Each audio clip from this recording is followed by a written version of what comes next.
ओम शांति। भगवत गीता श्लोक क्लास में आज के श्लोक टेस्ट के लिए श्लोक नंबर है 13वें अध्याय का 30वां श्लोक, अध्याय 13 का श्लोक नंबर 30। और सबसे पहले श्लोक संबंधित जो पॉइंट्स हमने सुने हैं वो पॉइंट्स बताइए।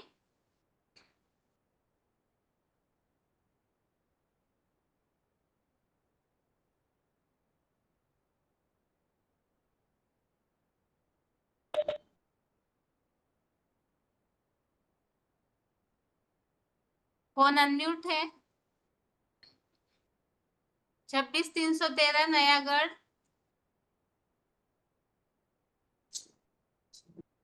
ओम शांति दीदी।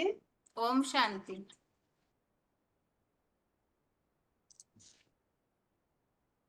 तेरह अध्याय 30 नंबर श्लोक श्लोक पढ़ू दीदी ना व्याख्या करो के श्लोक जदा भूत पृथक भावं एकस्थं अनुपश्यति तत एव च विस्तारम ब्रह्मा संपद्यते तदा। बाप कहते हैं कि जदा भूत प्रेत भाव जो जब प्राणियों की भिन्नता को एक में उपस्थित देखती है और उससे ही विस्तार को जानने से तब परम ब्रह्म की प्राप्ति हो जाती है। पहले जो समझाया कि क्षेत्रज्ञ और क्षेत्रज्ञ का ये जो ज्ञान है, यदि ज्ञान है तो ऐसा सारा मत है कि अर्जुन रूपी क्षेत्र और उसकी ज्ञाता क्षेत्रज्ञ अर्थात परमपिता अर्थात पृथ्वी के सारथी के ज्ञान सच्चा ज्ञान है। प्रकृति और पुरुष का विषय श्लोक नंबर है 13 अध्याय 23 नंबर श्लोक। पुरुष और प्रकृति का गुण का जान लेते हैं और सब प्रकार का आचरण करता हुआ इस दुखी दुनिया में लौटकर नहीं आता है, अगला जन्म नहीं लेता है। इसके साथ ही जो आत्मिक स्थिति का अभ्यास करते हैं वह फिर अपने स्वयं की जो प्रकृति है उससे डिटैच होने का आत्मिक स्थिति अभ्यास करती है और फिर दुख की दुनिया से पार हो जाते हैं। क्षेत्र और क्षेत्रज्ञ को न जानने वाला राजाई भाव को नहीं जानते हैं, जो जानते हैं राजाई भाव को पाते हैं, अमर लोक की प्राप्ति भी करते हैं। ओम शांति दीदी। आगे अगला फोन अनम्यूट है। ओम शांति दीदी। ओम शांति। हाँ जी दीदी, पॉइंट है VCD 2414 का कि ये जो आदि पुरुष है जो सृष्टि का बीज है, इसकी सब धर्मों में मान्यता है, परंतु बहुत पुरानी बात होने के कारण सब भूल गए हैं। वो आदि पुरुष ही इस मिश्र सृष्टि का बीज है। ये मानवीय सृष्टि का वृक्ष है जिसमें गीता में बोला है अश्वत्थ वृक्ष, जो उल्टा लटका हुआ है। ऊपर में बीज है, बीज जड़े फिर टाल टालियां पत्ते फल फूल आदि निकलते हैं।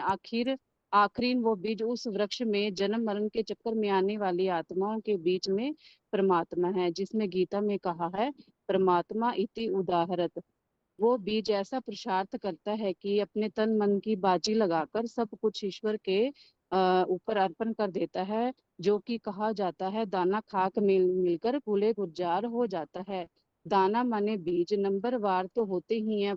तो मनुष्य सृष्टि का जो बीज है वो देवान की मिट्टी में मिलकर खाक बन जाता है, मिट्टी बन जाता है, सदा काल के लिए इस मनुष्य सृष्टि वृक्ष में गुप्त हो जाता है। ऐसे नहीं कि उस मनुष्य सृष्टि में जो चार अवस्था होती है कि सतयुग त्रेता द्वापर कलयुग, उन चारों अवस्थाओं में उसका अस्तित्व ही नहीं हो। अस्तित्व तो होता है पर गुप्त पाठ बजाता है कि कोई पहचान नहीं सकता। भगवान बाप जब आते हैं तो उस परम पुरुष को, परम ब्रह्मा कहो परम आत्मा कहो, उसमें प्रवेश करके पाठ बजाते हैं, अर्थात विश्व कल्याणकारी है वो। यानी ये सारी सृष्टि ही उसमें समाई हुई है और उसी से ही निकलती है, और यदि उसको पहचान ले तो परम ब्रह्म की प्राप्ति हो जाती है। हाँ जी दीदी। दीदी श्लोक बोले। हाँ जी बताइए। यदा भूत भूत पृथक पृथक भावम एकस्थम अनुपश्यति तत एव च विस्तारम ब्रह्म संप्रदते तदा।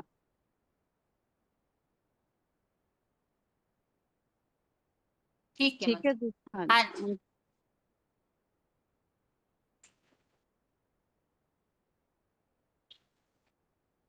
अगला फोन अनम्यूट है। ओम शांति दीदी। ओम शांति। हाँ वीसीडी नंबर है 2344। बान बताया कि शंकर क्या करता है, कुछ भी नहीं। माना इंद्रियों के कोई भी कार्य नहीं करता, जो कार्य कार्य करता है वो कोई भी कार्य नहीं करता।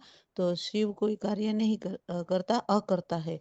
और इस सृष्टि पर निराकार शिव निराकार आत्मा का बाप समान बनता है। तो कोई आत्मा 100% अकर्ता बनती है, तो एक आत्मा 100% बाप समान बन जाती है। तो उस स्वरूप का गायन और पूजन है इस संसार में। और सुप्रीम सोल जो भी बिंदु बिंदु आत्मा का बाप है, वो साकार नहीं बनता, जन्म मरण के चक्कर में भी नहीं आता, सुख दुख नहीं भोगता, न श्रेष्ठ कर्म करता है न दुष्ट कर्म करता है। श्लोक बोलो दीदी। हाँ जी। हाँ, यदा भूत पृथक भावम एकस्थम अनुपश्यति तत् एवं च विस्तारम ब्रह्म संपद्यते तदा।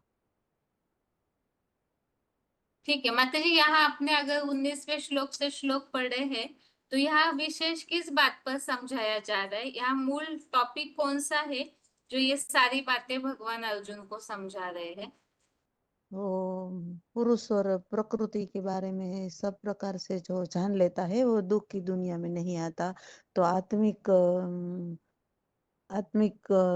स्थिति का जो अभ्यास करते हैं वो ही क्षेत्र और क्षेत्रज्ञता ज्ञान से राजाई भाव प्राप्त करते हैं। और पुरुष प्रकृति का जो महामृत्यु के समय जो योग ऊर्जा को समान रूप से देखते हैं वो परम गति को पाते हैं। वही बात बताई।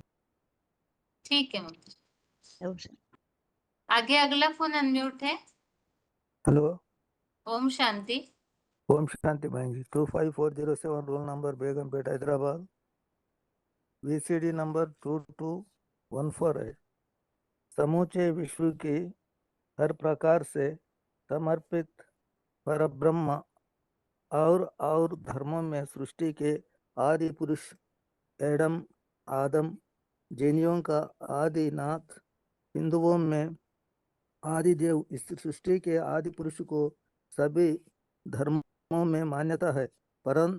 परंतु बहुत पुरानी बात होने के गुण सब भूल गए कि वहाँ आदि पुरुष ही इस मनुष्य सृष्टि का बीज है। वही बीज रूपी आत्मा जन्म मरण के चक्र में आने वाली आत्माओं के बीज परम पाटधारी हीरो पाटधारी परमात्मा तथा जैसे गीता में बोला है, महात्मा कहा जाता है, बुद्धि से आदि में ऐसा पुरुषार्थ करता है कि पुरुषार्थ के आधार पर ही अपने तन मन धन समय संपर्क संबंधियों की बाजी लगाकर सब कुछ ईश्वर है परमपिता के लिए अर्पण कर देते हैं। जो कहते भी है खिदा खिदाना भाग में खिदाना खाक खिदुना खाक में मिलकर गुले गुलजार होता है। दाना माना बीज नंबरवार तो होते ही है। आत्मा मनुष्य सृष्टि का बीज है। देह अभिमान की मिट्टी में मिलकर के बाग बाग बना जाता है। भगवान बाप जब आता है और उसे परम पुरुष परम ब्रह्मा कहो पर ब्रह्मा कहो, उसमें प्रवेश करके जब पार्ट बजाता है तो उसे पहले पहले आप समान बना देते हैं। आप समान अर्थात विश्व कल्याणकारी होते हैं। श्लोक पढ़ूं? हाँ जी पढ़िए।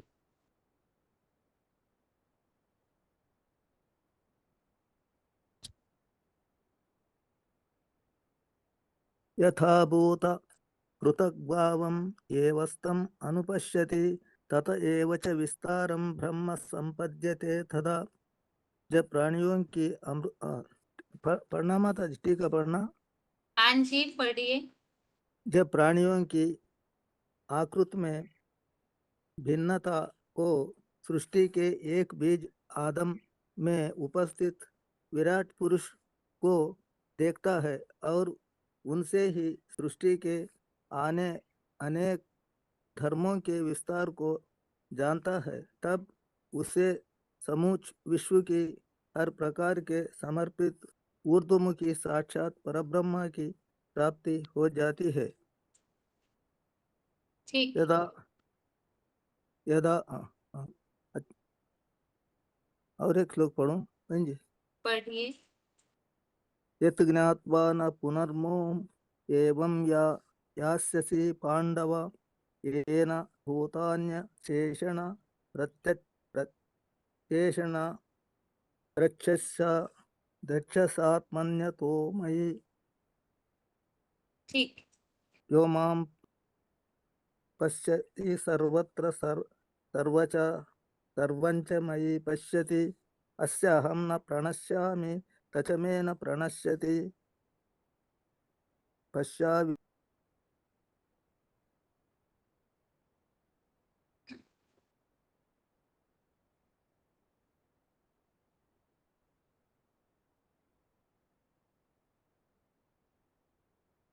अभी ग्रुप में फोन अनम्यूट किए जाएंगे कुछ देर के लिए, तो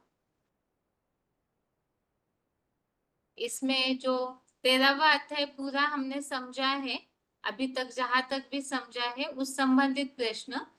बाकी 2 ग्रुप अनम्यूट किए जाएंगे तब तक के लिए। जैसे इसके पहले 1-2 हफ्ता से ये बात बताई गई थी कि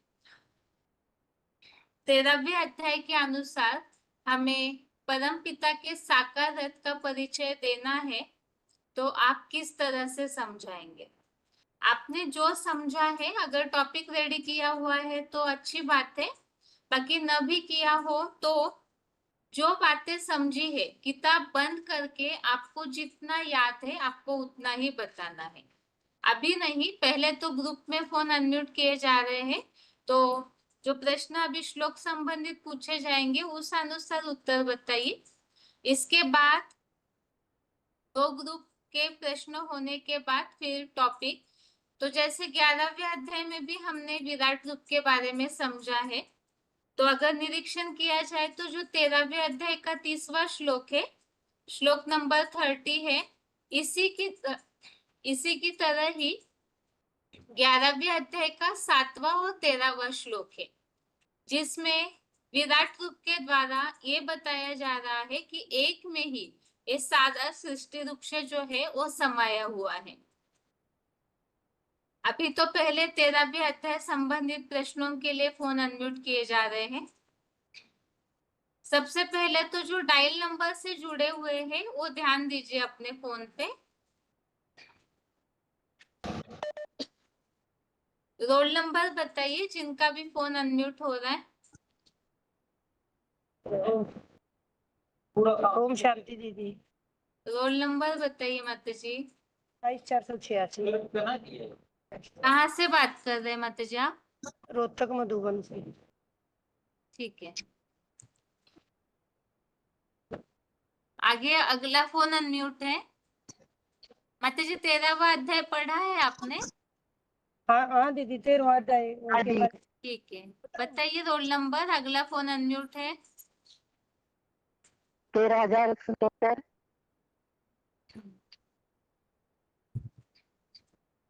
आगे अगला फोन अनम्यूट है। रोल नंबर बताइए जिनका फोन अनम्यूट हुआ है। ओम शांति दीदी। ओम 2365 कृष्णा मधुबन। ठीक है, आगे बताइए, रोल नंबर बताइए।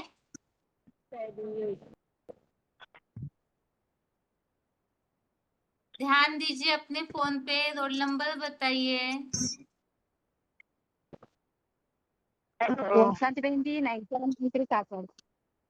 ठीक है, बीच में और किसी का अनम्यूट हुआ था, बताइए रोल नंबर।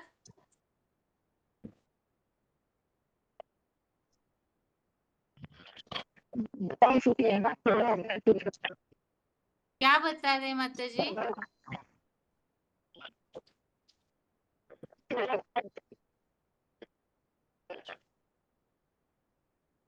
आगे अगला फोन अनम्यूट है, बताइए रोल नंबर।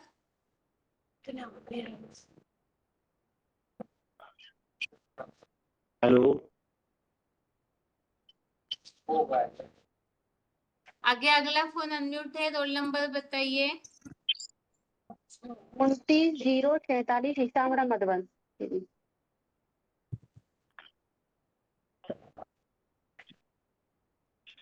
एक तो 22-486 रोहतक, 13-170 विजय विहार, 9793 काकीनाडा और 29-047 सीसामड़ा।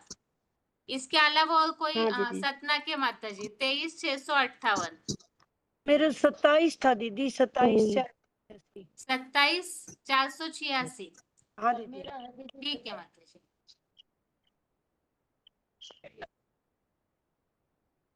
तेरहवां अध्याय अच्छे से पढ़ा है ना आप सभी ने? हाँ दीदी। हाँ जी।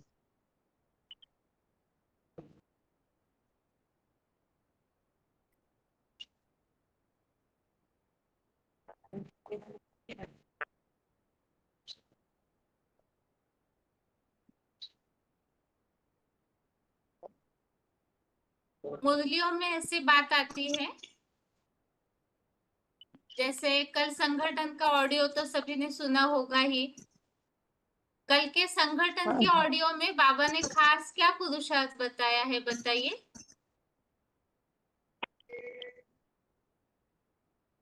कल बाबा ने बताया संगठन है में जो कि ऑडियो बाबा चला, जैसे कल की बाबा ने बताया जैसे शिव बाबा अध्यक्ष मूर्ति अध्यक्ष बना है, बाप दादा अध्यक्ष बने हैं, फरिश्ता स्वरूप बने हैं, तो फरिश्ते स्वरूप में बनकर बाप दादा से मिलना है। और जो बात समान बनते हैं वही मिल पाते हैं। और जैसे पहले तो सभी मिल पाते थे, लेकिन अभी मिलना बंद हो गया है। और साकार में जो साकार शरीरधारी जैसे फरिश्ता स्वरूप अध्यक्ष बन रहे हैं, वैसे हम बच्चों को भी बाप दादा समान मिल करके, ऐसे नहीं कि अब वहाँ सूक्ष्म बटन में कोई वो है, सूक्ष्म स्टेज मना धारण करना है, जैसे साकार शरीरधारी होते हुए भी हमें मना बाप समान बनना है। जैसे ब्रह्मा बाप बन गए हैं, वैसे हमें भी बाप समान बनना है। आगे बताइए। और किसको याद है और क्या बताया था कल संगठन में? जो तन मन धन के अर्पण हो, कभी संबंधों को भूल कर एक अवश्य मूर्ति को ही पहचाने, प्लस शिव को उसमें पहचाने, वही ठीक देखता है। और मनुष्य जो है जनमन के चक्कर में आने वाले जो भी है, वो इतना पहचान नहीं पाते। जब बाबा के ज्ञान को सुनते हैं तभी ये सारी बातें हम समझते हैं और पहचानते हैं बाबा को। तो इस देह के सारे संबंधियों को भूल कर और तन मन धन से बाबा को अर्पण होना है। ठीक है। और 9793 बता देंगे। कर्मयोगी बनो, स्मृति बनो और तपस्या करना। ये सदगुरु का पाठ मना सदगुरु का पाठ अत्यंत स्थित है और द्वेष देने वाला है, दुख देने वाला को प्रेम देने वाला दुनिया में कोई नहीं है। और ये एक ही बताया। और मना बाप का प्रेम सागर का समान है, सागर का वैसे है, बाप का प्रेम वैसे है।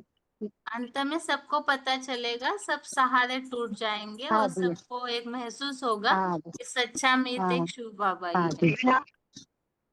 ना रोहतक के माता जी सबका पाप बताइए। एक ही है। हाँ दीदी, ये बताया है कि जैसे कि तन मन धन सब आकर के बाप समान बनना है, तो तभी बाप से मिल पाएंगे।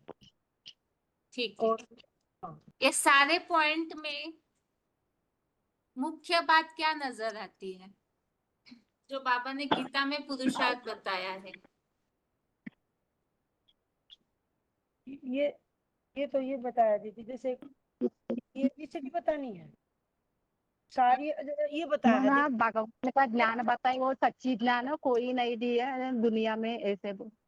यहाँ पुरुषार्थ की बात हो रही है। भगवत गीता में विशेष पुरुषार्थ अच्छा। क्या बताया है? आत्मस्थिति। कर्मयोगी बनो, कर्म करते हुए भी ना भगवत देखते हुए गीता भी का नहीं मूल देखा। पाठ है नष्टो मोहा।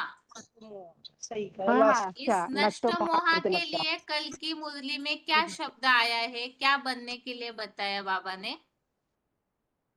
अव्यक्त देह और देह के संबंधियों को भूल, अव्यक्त बनो। हाँ, बाबा को ब्रह्मा बाप की तरह अव्यक्त फरिश्ता बनना है। जो अव्यक्त फरिश्ता वचन आप। बनेंगे, जिनको फरिश्ता स्टेज से प्यार है, तो बाबा हाँ जी। समझते हैं उन्हीं को बाबा से प्यार है। प्यार है।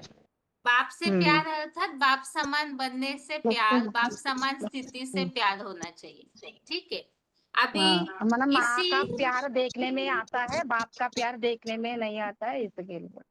ठीक है, अभी यहाँ मूल प्रश्न ये है, अव्यक्त फरिश्ता बनने की स्थिति प्राप्त करनी है। हाँ। तो ये फरिश्ता अव्यक्त स्टेज से संबंधित इस 13वें अध्याय में कौन सा श्लोक है? अंदर से नहीं बताइए कि ये नहीं तो ये नहीं तो ये, अच्छे से सोच के उत्तर दीजिए। फरिश्ता स्टेज को लागू होने वाला श्लोक कौन सा है?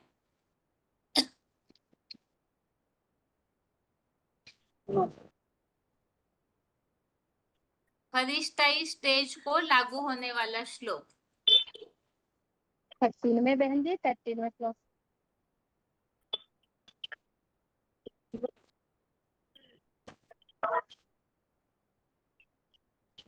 पहली बात तो है, फरिश्ता मतलब क्या? पर से शरीर रहते हुए भी शरीर की दुनिया से फरिश्ता ना हो। क्या? नष्ट मोह है ना। तो फिर अभी बताइए इस श्लोक में, क्योंकि ब्रह्मा बाप वैसे फरिश्ता स्टेज को प्राप्त किए ना, बाबा ने बोला है, मतलब बाप और दादा दोनों की फरिश्ता स्टेज है। तो यहाँ 13वें अध्याय में इससे मिलता जुलता श्लोक कौन सा है जो फरिश्ता स्टेज के लिए बताता है? जी 13 का 30 दीदी, क्या? 13 का 30 बताइए। 13 का 30 दीदी। 30। हाँ। अभी फरिश्ता स्टेज की परिभाषा सभी ने सुनी, तो सोच के उत्तर दीजिए। धनगढ़ी के माता जी बताइए। हाँ जी दीदी, अभी थोड़ा बताती हूँ थोड़ी देर में।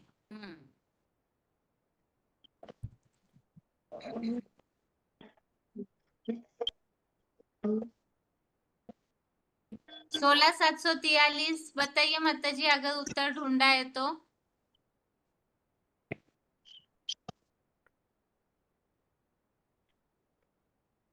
ठीक है, उत्तर तुरंत नहीं सोच पा रहे, अगले ग्रुप को यही प्रश्न पूछा जाएगा, उत्तर ढूंढ के रखिए। अभी आप सभी के लिए अगला प्रश्न है धनगढ़ी के माता जी और 16743 पहला वाक्य है ना माता जी आप? हाँ जी, कौन सा ठीक है माता। हाँ, आप दोनों के लिए पहला प्रश्न है माता जी अभी।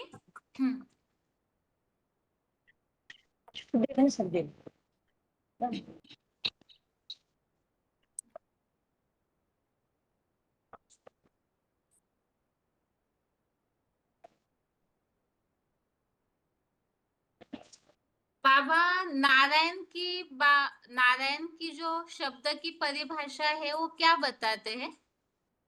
नारायण की परिभाषा ये बताया कि नर माने जल, एन माने सदा रहने वाला, ज्ञान जल में ही सदा रहने वाला नारायण। ठीक है, अभी आप दोनों ही बताइए, धनगढ़ी और माताजी आप। हाँ जी, हाँ जी। नारायण की जो परिभाषा है, तो अर्जुन भी नारायण की तरह पुरुषार्थ करते हैं, ये बात किस श्लोक में बताई हुई है? नारायण माना ज्ञान जल में रहने वाला। तो इसी बात को यहाँ 13वें अध्याय में किस शब्द के द्वारा बताया हुआ है? 13 को 3 होगा दीदी। अभी यहाँ ज्ञान की बात तो कुछ आई नहीं माता जी तीसरे श्लोक में। नारायण माना ज्ञान जल में रहने वाला, तो ज्ञान के हिसाब से कोई ऐसा श्लोक देखिए। आप दोनों ढूंढिए, तब तक अगले माताओं के लिए प्रश्न है। एक तो 13-170 और हिसामड़ा के माता जी। 13-170 और हिसामड़ा आप दोनों के लिए उत्तर जिनको ही मिलेगा, रुकिए थोड़ा, सभी को दो एक एक प्रश्न देने के बाद दोबारा आपको पूछा जाएगा उत्तर। हिसामड़ा और 13-170 माता जी आप दोनों के लिए प्रश्न है।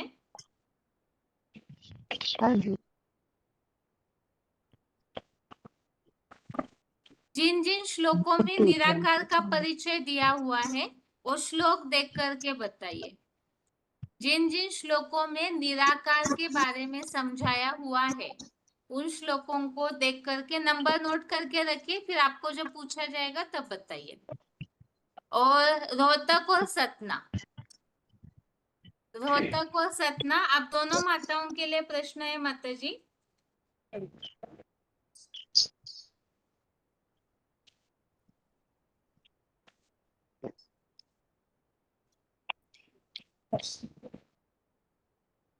बाहर की दुनिया में लोग कहते हैं कि मोक्ष, बहुत सारे साधु सन्यासी कहते हैं मुक्ति में जाएंगे या हमेशा के लिए पार निर्वाण जाएंगे।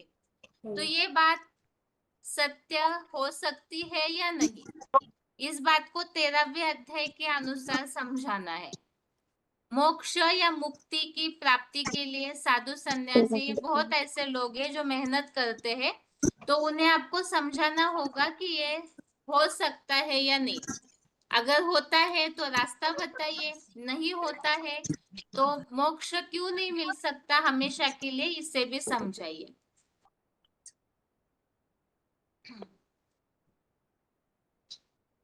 ठीक है, श्लोक अभी नंबर तो सबसे याद नहीं है दीदी। क्या श्लोक नंबर तो याद नहीं है, जैसे कहते हैं सदा काल की मौत किसी की होती नहीं है। किताब है बताओ माता जी दीदी। आपके पास, सतना के माता जी? हाँ किताब तो है दीदी। ठीक है, किताब में थोड़ा सा देखिए माता जी। भैरवा और धनगढ़ी के माता जी उत्तर मिला क्या? हाँ जी दीदी, 13 का 4 भी ऐसे 10 16 का 23 नंबर में भी दिया हुआ है। और इसमें VCD में भी बाबा ने बताया ज्ञान दान कुबेर की बात बताया, वो अर्जुन के लिए ही लागू होता है, जो ज्ञान जल में रहने वाला नारायण की बात। वैसे उत्तर सही नहीं है।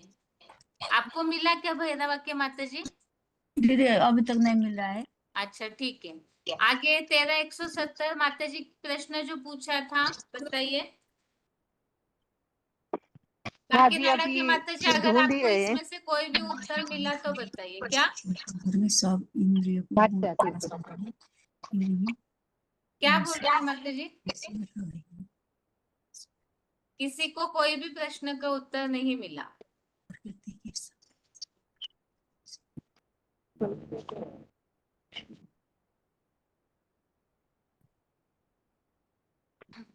ठीक है, अगले ग्रुप में अभी जिनका भी फोन अनम्यूट होगा उत्तर ढूंढ के रखिएगा। आगे के ग्रुप वालों के लिए प्रश्न आगे जाएगा। निराकार के लिए पूछ लिए ना। हाँ बताइए, निराकार के लिए माता जी। हाँ जी मना 13 में 8 में आए बहन जी, निरहंकारी विदेही भाव और जन्म मुक्ति और बुढ़ापा वाली बीमारी और अनाशक्ति मोह रहित। निराकार, अच्छा निराकार का परिचय आप बेसिक कोर्स में क्या बताते हैं माता जी? बताइए, निराकार का परिचय जन्म क्या मरण बताते हैं? मना भगवान निराकार मना भगवान जन्म मरण चक्र में नहीं आए। हाँ तो बोले मना सभी लोग जन्म मरण चक्र में आते हैं, भगवान जन्म मरण चक्र में नहीं आते। तो यहाँ 8वें श्लोक में तो निराकार की कोई बात ही नहीं हाँ है। जी 8वें श्लोक में निराकार की तो कोई अच्छा बात ही अच्छा नहीं है ना। हाँ अभी जी किसी ने हाथ उठाया था, बताइए किस प्रश्न के उत्तर के लिए हाथ उठाया? ओम शांति। हाँ हाँ जी बताइए। निराकार के लिए नहीं, आप अभी हाथ उठाए थे ना, इसलिए पूछा। आपको कोई प्रश्न का उत्तर आ रहा है क्या? नष्ट महा फरिश्ता के लिए 13 का 9 कौन सा? 13 का 9 हाँ जी, असक्ति अनभिज्ञसु पुत्रदार गृहादिषु नित्यं च समाचित्तम इष्टनिष्टो पपत्तिषु। और नारायण के लिए अध्यात्म ज्ञान नित्यत्वम तत्व ज्ञान दर्शनम। ठीक है। निराकार और ज्योतिषम बेंचू 13 का 17 13 का 17 निराकार के लिए, ठीक है। और 13 के 17 के अलावा और कोई श्लोक है निराकार के लिए?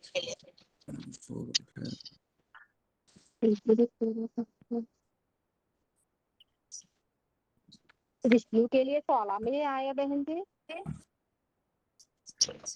विष्णु विष्णु थोड़ा विष्णु के लिए पूछ लिया ना प्रश्न, एक प्रश्न। ज्ञान जल में रहते हैं, इसके लिए प्रश्न पूछो बहन जी। वैकुंठ में भी प्राणियों का भरण पोषण करता विष्णु है, संहार करता माता जी महारुद्र है। देखिए, नारायण की परिभाषा जो बताइए, ज्ञान जल में हाँ रहना, जी। तो इसी संबंधित उत्तर हाँ। होना चाहिए ना। यहाँ विष्णु की बात नहीं, हाँ, हाँ। ज्ञान जल में रहने के हिसाब हाँ। से पूछा गया है। मन नारायण। अभी भाई ने वैसे अच्छा। उत्तर बताया, लेकिन किसी ने ध्यान से सुना है या नहीं पता। बताइए माता जी, क्या कह रहे हैं आप, भुवनेश्वर की माता जी?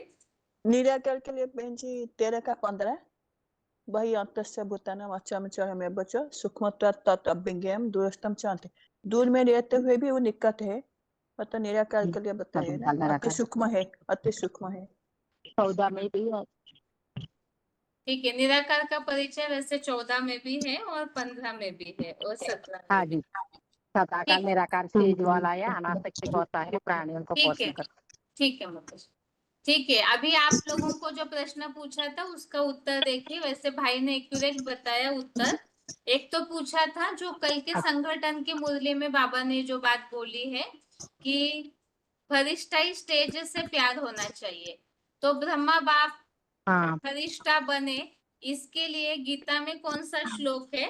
तो 13वें अध्याय का जो 9वां श्लोक है और जैसे 10वां श्लोक है, दोनों में भी यही बात है, असक्ति अनभिष्वंग पुत्र द्वार गृहादिषु। इसमें जो बताया है, पुत्र स्त्री घर आदि में अनासक्त, मोह रहित होना, चाहे अनचाही घटनाओं में सदा एक रस।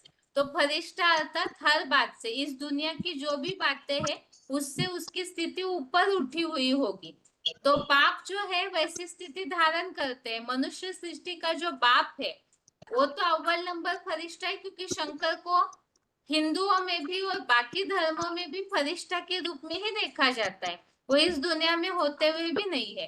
तो अर्जुन ही तो शंकर बनते हैं, ये तो हमने पहले बहुत सारे श्लोकों में समझा है। तो इस हिसाब से वो अनासक्त है, मोह रहित होना, ये उनके गुण बताए हुए।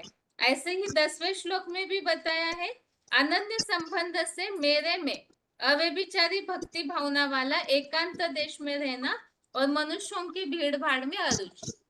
मतलब इस देह और देह की दुनिया से पूरा दूर, ऐसी स्थिति शंकर या अर्जुन धारण करते हैं।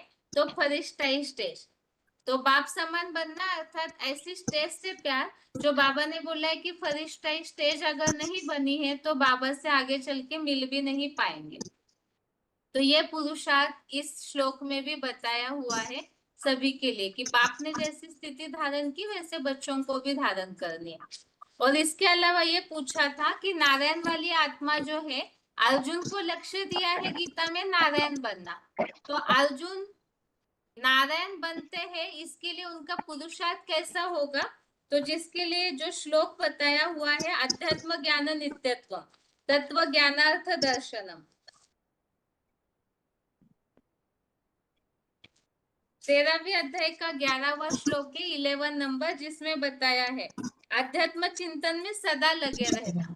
तो ये उनका गुण बताया है, वो आत्मा सदैव, जैसे कि हम इसके लिए जो बताया है कि कपिल मुनि जो है, या व्यास के रूप में हो, तुलसीदास के रूप में हो, वाल्मीकि के रूप में हो, वो आत्मा चारों द्वापर युग से और सतयुग त्रेता युग में तो ज्ञान का स्वरूप है ही, क्योंकि वो नारायण के रूप में है। लेकिन द्वापर युग से जब से सृष्टि का पतन होता है तो भी वो आत्मा ज्ञान में ही लगी रहती है।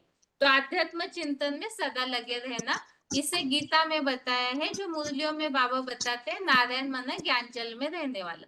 तो अर्जुन ही नारायण भी बनते हैं, अर्जुन ही वास्तव में शंकर महादेव ही है। तो ये 13वीं अध्याय से हम काफी सारी बातों को प्रूव कर सकते हैं जो शास्त्रों में मिलती है। ठीक है, अभी अगला प्रश्न है। सभी को समझ में आया ना अभी जो बताया श्लोक नंबर? हाँ समझ में आ गया। ठीक आ गया है। देख लिया। और एक प्रश्न पूछा था किसी को कि मोक्ष के लिए, सतना की माता जी बताइए, सोचा क्या उत्तर? मोक्ष के लिए प्रश्न पूछा था,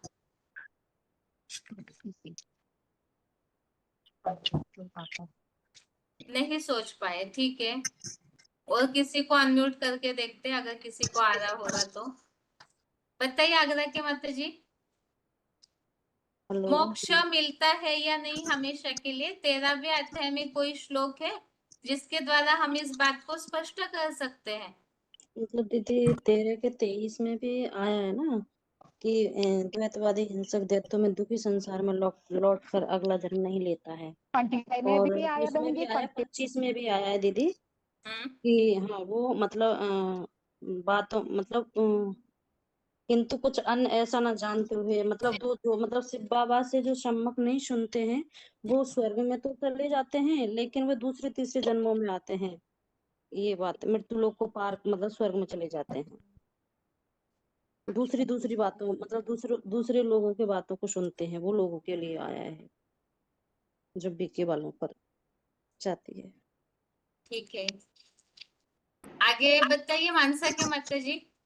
हाँ जी दीदी। मोक्ष मिल सकता है या नहीं, क्या बताएंगे आप इसके लिए? नहीं दीदी, सदा काल का मोक्ष नहीं मिल सकता, क्योंकि भगवान को भी एक जन्म के लिए भले पर काया प्रवेश करते हैं तो भी उनको इस सृष्टि पे आना पड़ता है। तो फिर आत्माएं तो जन्म मरण के चक्कर में आने वाली है, उनको तो कभी भी मिल नहीं सकता। कोई श्लोक बताइए, क्या बताया है गीता में इस संबंध में? दीदी दीदी इस संबंध में ना जो 13 का 27 नंबर श्लोक है ना, वो बताया हुआ है।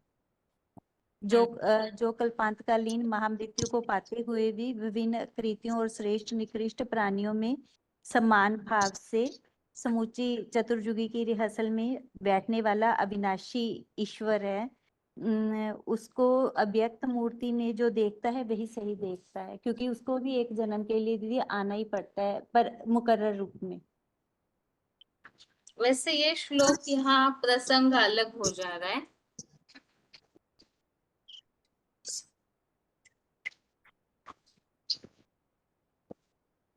ये दीदी वैसे यहाँ हमें दो प्रकार से समझाना होगा। ठीक है, हाँ और जी। और किसी से पूछ के फिर इसका उत्तर देखते हैं। आगे बताइए माता जी नेपाल के, और एक फोन अनम्यूट किया है। हेलो। हाँ हाँ दीदी। जी। हाँ जी, बताइए माता जी, क्या दीदी? मोक्ष मिल सकता है या नहीं? मोक्ष नहीं मिल सकता है, क्योंकि आत्मा अनादि अविनाशी है, जन्म मरणको चक्रमा आउनै पर्ता है। अनि यो आया है कि जरा मृत्यु पढ़ने कौन श्लोक आया था? ठीक है माता जी। मोक्ष का दीदी देखो उसमें आया ना कि जैसे उसमें ही लीन होना, लीन तो नहीं होते ना, उन्हें तो जन्म मरण में तो आना पड़ता है, लेकिन 21 जन्म तक वो मतलब इस दुख की दुनिया में नहीं आता है। तो वो विष्णु लोक वैकुंठ की प्राप्ति के बारे में बताया गया है।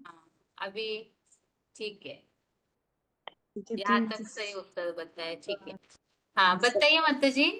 20,751। दीदी हाँ दीदी ये 13 के 23 में जो मैंने समझा है कि जो प्रकृति और पुरुष को जान लेता है और उसके गुणों को जान लेता है और आत्मिक स्थिति में रहकर आचरण करता है, तो वो इस दुख की दुनिया में नहीं लौटता है द्वापर और कलयुग में। उससे पहले वो सतयुग और त्रेता में ही जन्म लेगा और सुख ही पाएगा। और वैसे बताया ये जाएगा कि वास्तव में तो मोक्ष किसी को संभव ही नहीं है, क्योंकि आत्मा अविनाशी है और उसमें जो भी पार्ट नूद हो जाता है उसे बजाने के लिए तो इस सृष्टि पर आना ही पड़ता है। तो मोक्ष की जो बात आई है वो दुखों से मुक्ति की बात आई है 2500 वर्षों के लिए, परंतु द्वापर में तो आना ही पड़ेगा और नंबरवार दुख भी भोगना ही पड़ता है। अच्छा, आत्मा में रिकॉर्ड नूंद है, इसके लिए कोई श्लोक आया है यहाँ 13वें अध्याय में? दीदी देखना पड़ेगा। हाँ दीदी, ये 13 के 20 और 21 में ये बताता है ना कि हम अपने गुणों, अपने प्रकृति से प्रभावित होते हैं। जो 3 गुणों से आसक्त होता है तो आत्मा में नूद हो जाता है, जिसकी वजह से हम जन्म मरण के चक्र में आते रहते हैं। और यही कारण है कि हम सत असत योनियों में जन्म लेने लगते हैं। दीदी ठीक यो है मतलब। हाँ क्या रे, दीदी 13 मैंने को ये 29 पुरुष में और है ना, जैसे कोई सदाशिव भी नहीं होता है और ब्रह्माष्टमी भी नहीं हो सकता है, मतलब सबकी ब्रह्मा में मतलब लीन नहीं हो सकता है, इस सब ड्रामा के बंधन में बंधा हुआ है। और भगवान ने बोला है ना, जब मैं सृष्टि पर आता हूँ तो फिर मेरे बच्चा को भी मैं आप समान बनाता हूँ। वही शिव समान बनता है, परंतु पहले से शिव तो नहीं है, ऐसे मैं जब उसे प्रवेश करता हूँ तो उसे शिव की स्टेज प्राप्त कर लेता है। यही वाला है ना। हाँ ठीक है। वैसे मतलब जी यहाँ क्लैरिफिकेशन वाले अर्थ में है ना, अब भक्ति मार्ग वाले इस बात को तो झट से मानेंगे नहीं ना, तो ये अलग बात हो जाएगी। ठीक है। हाँ, आप क्या कह रहे दीदी थे मैंने माता जी? ये पुरुष और प्रकृति पे टॉपिक भी लिखा था। हाँ ठीक है माता जी, लास्ट में होने का जी जी। बताइए। उदयपुर के माता जी आप क्या बोल रहे थे? दीदी मैं मोक्ष के बारे में बताना चाह रही थी। हम्म हम्म कोई कहे कि सदा काल का मोक्ष, तो मोक्ष का अर्थ ही है आत्मा जन्म मरण के चक्र से मुक्त हो जाएगी, तो ऐसा नहीं होता, क्योंकि आत्मा तो अविनाशी है। और गीता में ही बताया है, जातस्य ही ध्रुवो मृत्यु ध्रुवं जन्म मृत्यस्य च। जिसकी मृत्यु हुई है उसका जन्म निश्चित है, और जिसका जन्म होता है उसकी मृत्यु निश्चित है। तो आत्मा जो है वो जन्म मरण के चक्र में आने वाली है। और परम पिता परमात्मा इस सृष्टि पर एक बार ही आते हैं। तो जब लिखा है कि जब तक धर्म की ग्लानि होगी तब तक मैं आऊंगा, तो भगवान भी इस ड्रामा के बंधन में बंधे हुए हैं। तो आत्मा तो सदा काल के लिए मुक्त नहीं हो सकती, परंतु पुरुषार्थ करके इस दुख की दुनिया से मुक्ति हो सकती है। तो जाकर हम सत्युग त्रेता में जन्म लेंगे, जो कि सुख की दुनिया कही जाती है, अमर लोक कही जाती है। तो मृत्यु लोक से पार पाने का मतलब है जो बर्बत शरीर छोड़ती है आत्मा, उससे मुक्ति हो जाएगी। जो अमर लोक है, मना स्वेच्छा से शरीर छोड़ने की बात आ जाएगी। और क्योंकि आत्मा जो है वो प्रकृति के 3 गुणों को भोगती है, तो उसमें आसक्त होती है, और आत्मा भोगी है, तो इसीलिए उसको जन्म मरण के चक्र में तो आना ही पड़ता है, क्योंकि उसका अस्तित्व भी इसी में है कि वो जन्म मरण के चक्र में आए। हम्म, और हाँ दीदी मैं हाँ जी। 3 से जो 13वां अध्याय है ना, इसका 1 से लेकर 18 तक सार रेडी किया था, पर वो मुझे ऐसे पूरा ऐसे याद तो नहीं है बिना देखे। ठीक है, देख के बताइएगा माता जी, थोड़ी देर ये सारा होने दीजिए राउंड, उसके बाद ठीक। जी जी हाँ जी। आगे बताइए माता जी, आप क्या कह रहे थे? बता रही थी कि दुख दर्दों से मुक्ति भले ही हो जाए, लेकिन जन्म मरण के चक्र से मृत्यु नहीं हो सकती। ये दोनों ही बातें यहाँ 3 4 5 श्लोकों के थ्रू बताया जा सकता है। जैसे 20-21 में बताया कि गुणों का भोक्ता माना आसक्ति जो है गुणों में, उस कारण से उनको जन्म लेना ही है। और आत्मा तो अविनाशी है, लेकिन प्रकृति तो धारण करनी ही पड़े। तो प्रकृति के संग में जब आती है तो विकारों के द्वारा उनका मतलब विकार भोगती है। संकल्प विकल्प भी चलते हैं, कर्मों के द्वारा, वाचा के द्वारा जो विकर्म होते हैं, उसके कारण वो बंध जाती है जन्म मरण के चक्र में आने के लिए। लेकिन दुखों से मुक्ति पा सकती है, क्योंकि जब वो ये जान लेती है कि आत्मा जब शरीर के साथ मिलती है तो विकारी बनती है, नहीं तो निर्विकारी है। तो इस राज को जब जान लेती है और आत्मिक स्थिति का पुरुषार्थ करती है, और पुरुष और प्रकृति माना जो हीरो एक्टर है, उनके संबंध में जो ज्ञान जान लेती है, तो फिर वो आदि में माना आधे युग के लिए, आधे कल्प के लिए दुख दर्दों से मुक्त हो जाती है। ठीक है माता जी, आगे बताइए। अभी जिन्होंने हाथ उठाया था इसी के लिए उठाया है, तो उत्तर बताइए। दीदी 13 का 19 हो सकता है और 13 का 14 भी हो सकता है। 14 में क्या बताया है? 14 में ऐसा बताया है, माना भगवान है तो इंद्रिया विहीन है, फिर भी वो पोषण करता है सबका। 14 का तो प्रसंग ही अलग हो रहा है माता जी। फिर 19 बराबर है। 19 में बोला हाँ, है कि मोक्ष की बात के लिए प्रसंग अलग हो जा रहा है। के लिए नहीं है 19। माता जी आप और कुछ बता रहे थे क्या? 8, 9, नहीं 10? नहीं ठीक है, ठीक।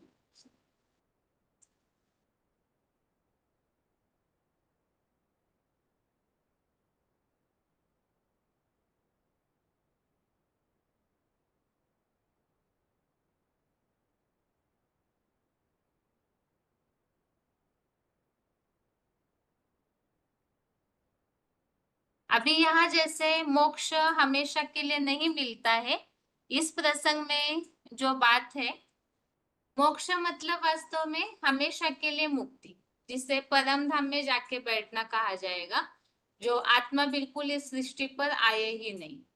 तो ऐसी मुक्ति किसी को भी नहीं मिलती है। ये तो गीता में कई सारे श्लोक है, जो तीसरे प्रश्न का उत्तर समझ रहे, इसमें भी समझा था। आत्मा जो है अजर अमर अविनाशी है, तो उसका अस्तित्व हमेशा के लिए खत्म हो जाए ये तो हो नहीं सकता है। तो ये बातें बता सकते हैं। इसके अलावा आत्मा को हमेशा के लिए, जो बाबा बोलते हैं कि सन्यासी कहते हैं पार निर्वाण चला गया, हमेशा के लिए मुक्त हो गया, ऐसे नहीं होता है, बल्कि जीवन मुक्ति की अवस्था प्राप्त हो सकती है। जीवन में भी रहे और मुक्त भी। क्यों? क्योंकि परमपिता परमात्मा को ही इस सृष्टि पर आना पड़ता है, जिसके लिए जैसे कि हमने 9वें अध्याय में जो श्लोक समझे हैं, कल्पातो विसृजाम्यहम् में हम कल्पक्षय पुनस्तानि, तो इस श्लोक से और जगत विपरिवर्तते, ये ऐसे कुछ कुछ श्लोक है गीता में, जिससे ये स्पष्ट होता है कि भगवान को इस सृष्टि पर आना पड़ता है इस सृष्टि परिवर्तन के लिए। और मतलब भगवान भी कहीं ना कहीं, वो तो हमेशा के लिए वास्तव में निर्लेप है, मुक्त है, लेकिन ड्रामा के बंधन में बंधे हुए होने के कारण सृष्टि परिवर्तन के लिए आते हैं। ये बात अलग है कि उन्हें किसी का भी संकरंग नहीं लगता है। बाकी दूसरी बात है, आत्माओं को मोक्ष नहीं मिलता, क्योंकि आत्मा अजर अमर अविनाशी है, उसका अस्तित्व गायब नहीं हो सकता, नष्ट नहीं हो सकता। जो एकदम परम धाम में जाकर के जो कहते हैं ब्रह्मलीन हो गए, ऐसे नहीं होता है, बल्कि इसी सृष्टि पर चक्कर लगाते रहती आत्माएं। और इसके अलावा दूसरी बात है, जो यहाँ 13वें अध्याय में हमने प्रकृति पुरुष के विषय में जो समझा, यहाँ जैसे बताया हुआ है कि प्रकृति और आत्मा को अनादि जानो, तो इसका मतलब उनका ना आदि है ना अंत है। अनादि मतलब ये आदि भी नहीं अंत भी नहीं होता है, तो शुरुआत भी नहीं एंड भी नहीं, और बनी बनाई चीजें हैं। तो इससे स्पष्ट है कि उनका अस्तित्व रहता है। जैसे दूसरे अध्याय में ये जो बात आई हुई है कि ऐसे कभी नहीं होगा कि ये नेतागण नहीं थे या तू नहीं था या हम सब नहीं होंगे, तो इस श्लोक से भी ये बात स्पष्ट है, कोई भी न रहे ये होता नहीं, मतलब किसी को भी मुक्ति हमेशा के लिए मिलती नहीं। बाकी जैसे 20वें श्लोक में बताया हुआ है कि आत्मा जो है वो देहभान में आने के कारण सुख दुख भोगती है, और इसी के कारण जन्म मरण के चक्र में आती है। तो सुख दुख से परे हो, जन्म मरण के चक्र में आकर जो दुख मिलता है, वो दुख न मिले, इसके लिए गीता में उपाय मिलता है, जहां बताया हुआ है जीवन मुक्त अवस्था। तो उसे ही अमर लोक की प्राप्ति बताई है, या तो इस दुखी दुनिया में वापिस लौट के नहीं आता। तो दुखी दुनिया में वापिस लौट के नहीं आता, इसका मतलब जो सतयुग त्रेता युग रूपी स्वर्ग है, उस स्थिति की प्राप्ति हो जाती है। और जैसे कि 9वें अध्याय में हमने समझा कि देवताएं जो है स्वर्ग लोक को भोगने के बाद फिर नीचे उतरते हैं, उनके पुण्य क्षीण हो जाते हैं, क्योंकि जन्म मरण के चक्र में देवताएं भी आते हैं, तो कहीं ना कहीं हल्की कला उनकी कम हो जाती है, फिर वो द्वापर में आकर के फिर से, लेकिन 2500 वर्ष के लिए जो जीवन मुक्त अवस्था की प्राप्ति है वो हो जाती है। तो यहाँ ये इस हिसाब से बताया कि बाकी सारे अध्यायों में भी जहां जहां उल्लेख है, तो इस आधार से श्लोकों को लेकर के आप टॉपिक जरूर तैयार कीजिए। अब टॉपिक तो जैसे फ्लो रहता है बातों का तो बताया जाता है, तो आप टॉपिक्स को नोट करके रखा कीजिए। और जैसे कभी समय प्रसंग होता है, जैसे आज एक ही श्लोक है तो अलग प्रश्नों के लिए टाइम मिल जाता है, तो ऐसे समय में आप बताएंगे तो फोन अनम्यूट किया जाएगा टॉपिक के लिए। अभी और फोन अनम्यूट किए जा रहे हैं अगले ग्रुप के लिए।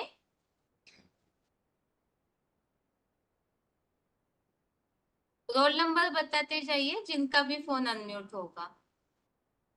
ओम शांति 21/411 इंदौर। हाँ जी। 4783 बालेश्वर।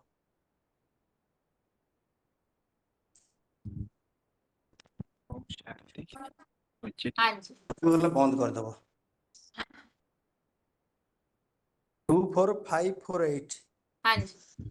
और कोई छोटे फोन से भाई अगर जुड़े हुए हैं तो हाथ उठाइए, क्योंकि डायल नंबर से पता नहीं चलता है।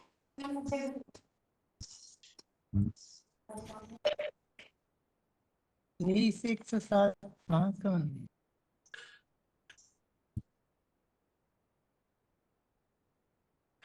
रोल नंबर बताइए अभी जिन्होंने हाथ उठाया। 107। हाँ जी, आपका हो गया। अभी कोई छोटे फोन से हाथ उठाए थे। अभी जिन्होंने हाथ उठाया रोल नंबर बताइए अपना। हेलो हेलो हाँ जी। हेलो हाँ जी, रोल नंबर बताइए। 25376 मधुबन हरिपुर।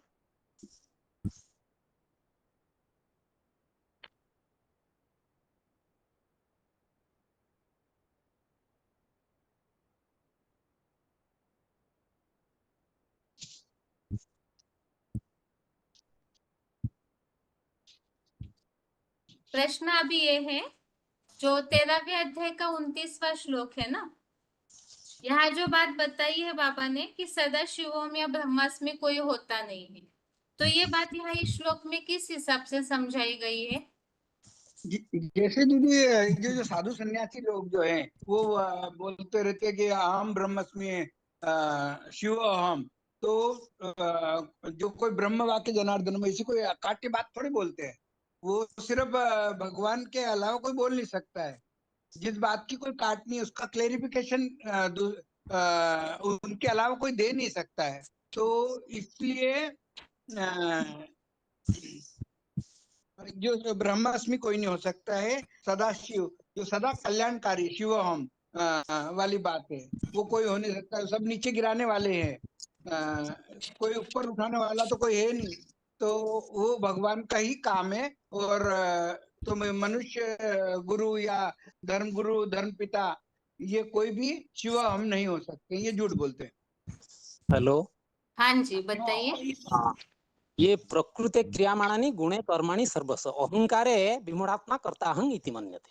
अर्थात प्रकृति के जो सत रज 3 गुण है वो संगमी की शूटिंग मानसिक शूटिंग के हिसाब से ये चलता रहता है, लेकिन इसी से कोई तो वार नहीं। सदाशिव ज्योति जो है वो त्रिगुणातीत है। त्रिगुण्य विषय निस्त्रिगुण भवार्जुन निर्द्वंद्व नित्य वस्तु नियोख्यम आत्मावान, अर्थात वो सदैव आत्मिक स्थिति में रहने वाले। ऐसे तो इस साकारी दुनिया में कोई मनुष्य मात्र नहीं है, वो कैसे शिव बन सकता है। और ब्रह्मास्मि जो ब्रह्मा का वाक्य अकाट्य है, मतलब उस वाक्य को कोई खंडन नहीं कर सकता आज तक, लेकिन वो पत्थर का लकीर है। लेकिन आज की दुनिया में कोई भी मनुष्य मात्र, कोई साधु संत महात्मा हो, कोई भी साधारण लोग हो, जो अपने बात रखते हैं कि हम ब्रह्मास्मि, तो उनकी बात तो एक दूसरे से खंडन हो जाता है। इस दुनिया में तो अनेक मतांतर चलता रहता है, और फिर कैसे वो हो सकता है। इस आधार पर इस को हम रख सकते हैं। हेलो। हाँ जी। हाँ, ये हमने 21वें श्लोक में बताया हुआ ना, पुरुष प्रकृतिस्थो ही फुंकते प्रकृति जान गुणान, मतलब आत्मा जो है संघ के हिसाब से सत्रज तमोगुण में आते हैं। तो उसके बाद आत्मा जो है वो अविनाशी है और वो हमेशा रहते हैं, लेकिन उनकी जो शक्ति है वो क्षीण हो जाते हैं।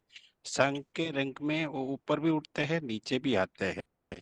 तो प्रकृति के गुण के और कर्म के हिसाब से उसका ऊपर नीचे होते हैं। लेकिन अभी जो है सारे जो दुनिया का चीज है वो सत्गुण से शुरू करते हैं, तो तमोगुण में आके प्रकृति के परिवर्तन जब तक परमपिता आके करते हैं तब तक तो उनके जो उनके जो ऊर्जा है वो नीचे मतलब डाउनवर्ड ट्रेंड में जाते हैं।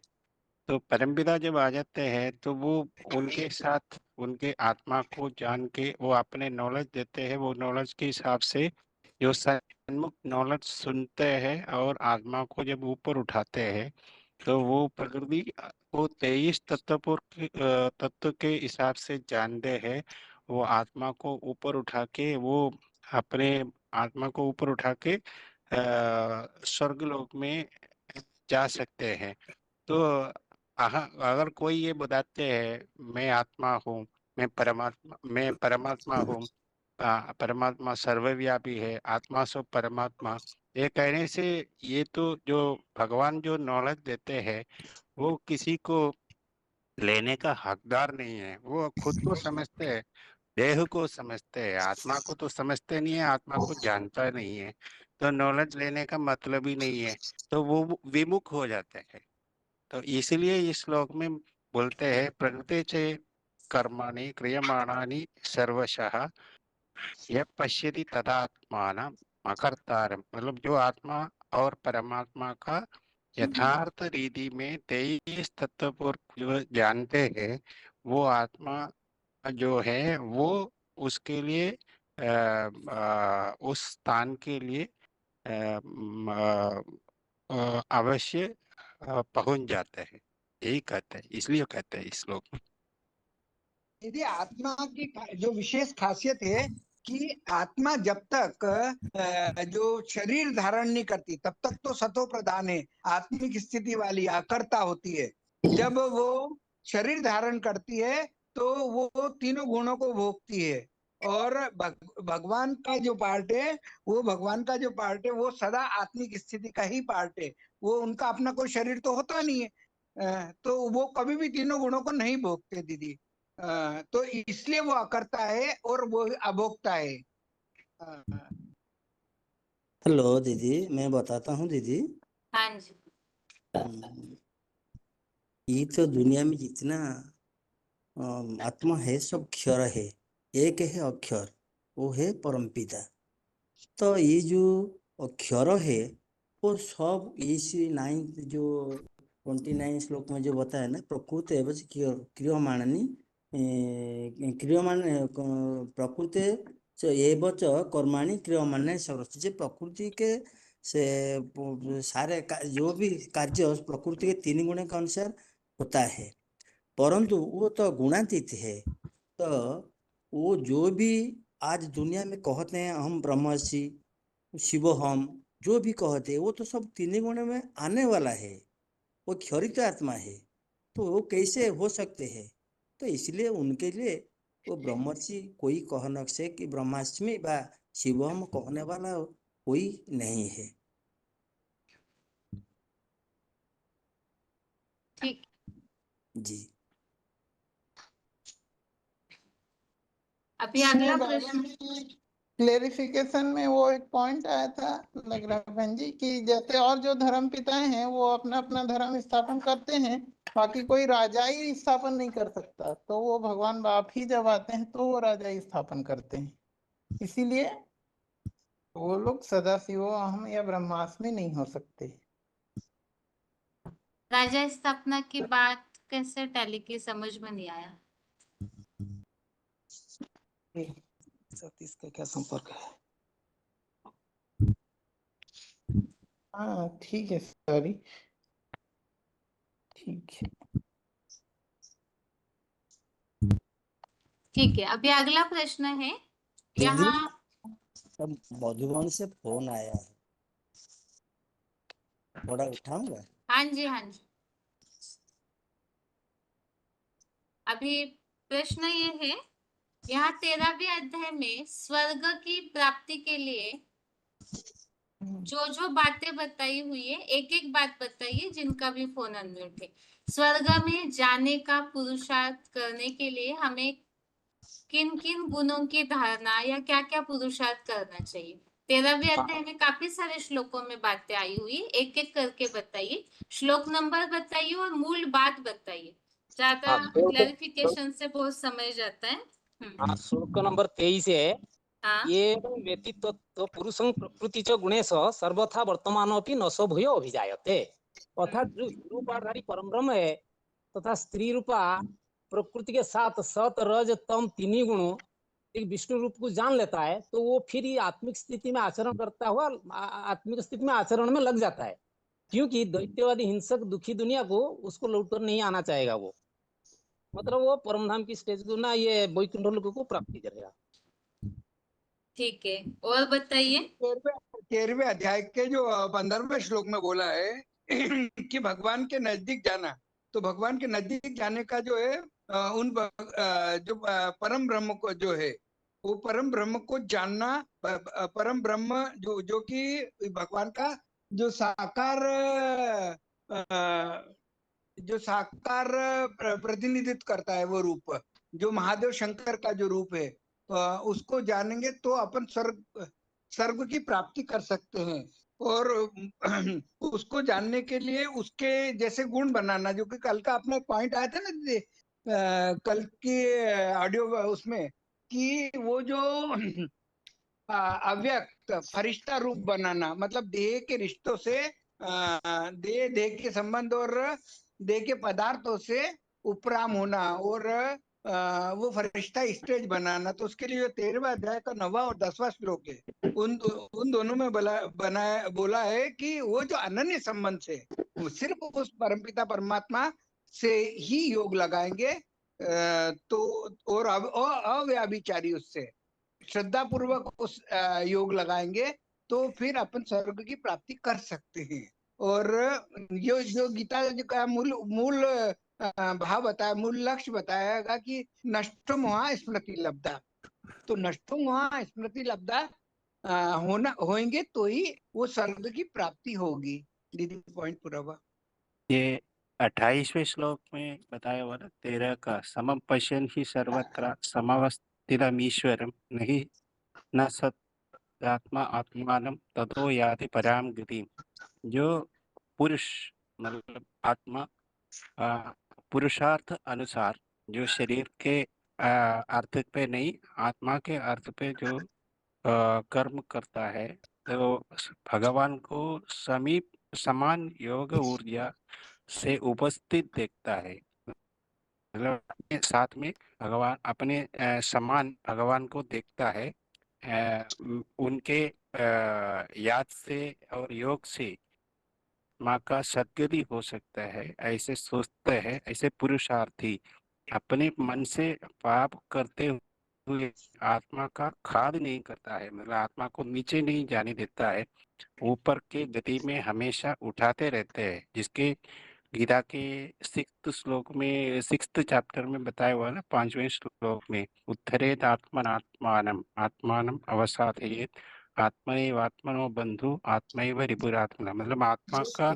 ऊपर या नीचे जाने का जो गति का निश्चित जो है, वो आत्मा खुद ही कारण है, कोई भगवान की नहीं है। तो ऐसे जो सोचने वाला अलादीत परम पद विष्णु पद के वैकुंठ प्राप्ति को पाता है, ऐसे बोला है। हैदराबाद बताइए 812। ओम शांति देंगे। हाँ जी। ये 18 श्लोक में दिया है, इति क्षेत्रम तदा ज्ञानं ज्ञेयं चोक्तम समासतः मद्भक्त एतद् विज्ञाय मद्भाव योपपद्यते। जो मेरे तत्व सहित को पूरा जानता है वह मुझको ही पाता है, ऐसा बोला है।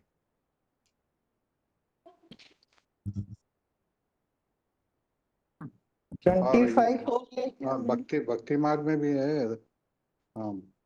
ब्रह्म सत्यम जगत सत्यम सत्यं चैव प्रजापति सत्यात् भूतानि जातानि सत्यम विभूतिमय। सारा जगत विभूतिमय है। और क्या क्या क्या बताया आपने, किसमें से बताया ये सारा जगत विभूतिमय है? ये इसमें उपनिषद में आता है। अच्छा। ब्रह्म सत्यम जगत सत्यम सत्यं चैव प्रजापति सत्यात् भूतानि जातानि सत्यं विभूतिमय जगत। और विनाश काल में जब प्रत्यक्ष भगवान बाप की प्रत्यक्षता बम विस्फोट होती है तो सभी लोग ये मानते हैं यही परमेश्वर है, यही ब्रह्मा है, यही भगवान है। ऐसा इसका भी एक श्लोक है मुंडकोपनिषद में, एषः सर्वेश्वरः एषः सर्वज्ञः एषो अंतर्यामेष योनिः सर्वस्य प्रभवच्च व्याप्य ही भूतानाम। इसका मतलब है यही सर्वेश्वर है, यही सर्वज्ञ है, माना भूत भविष्य और वर्तमान काल का जो भी है वो इनके ऊर्जा से ही चलती है, ऐसा बोला है। ठीक है। और 30 वाले श्लोक में भी बताया हुआ ना, ये सभी भूतों में इस 30वां श्लोक में समझा में वैरायटी प्राणी है।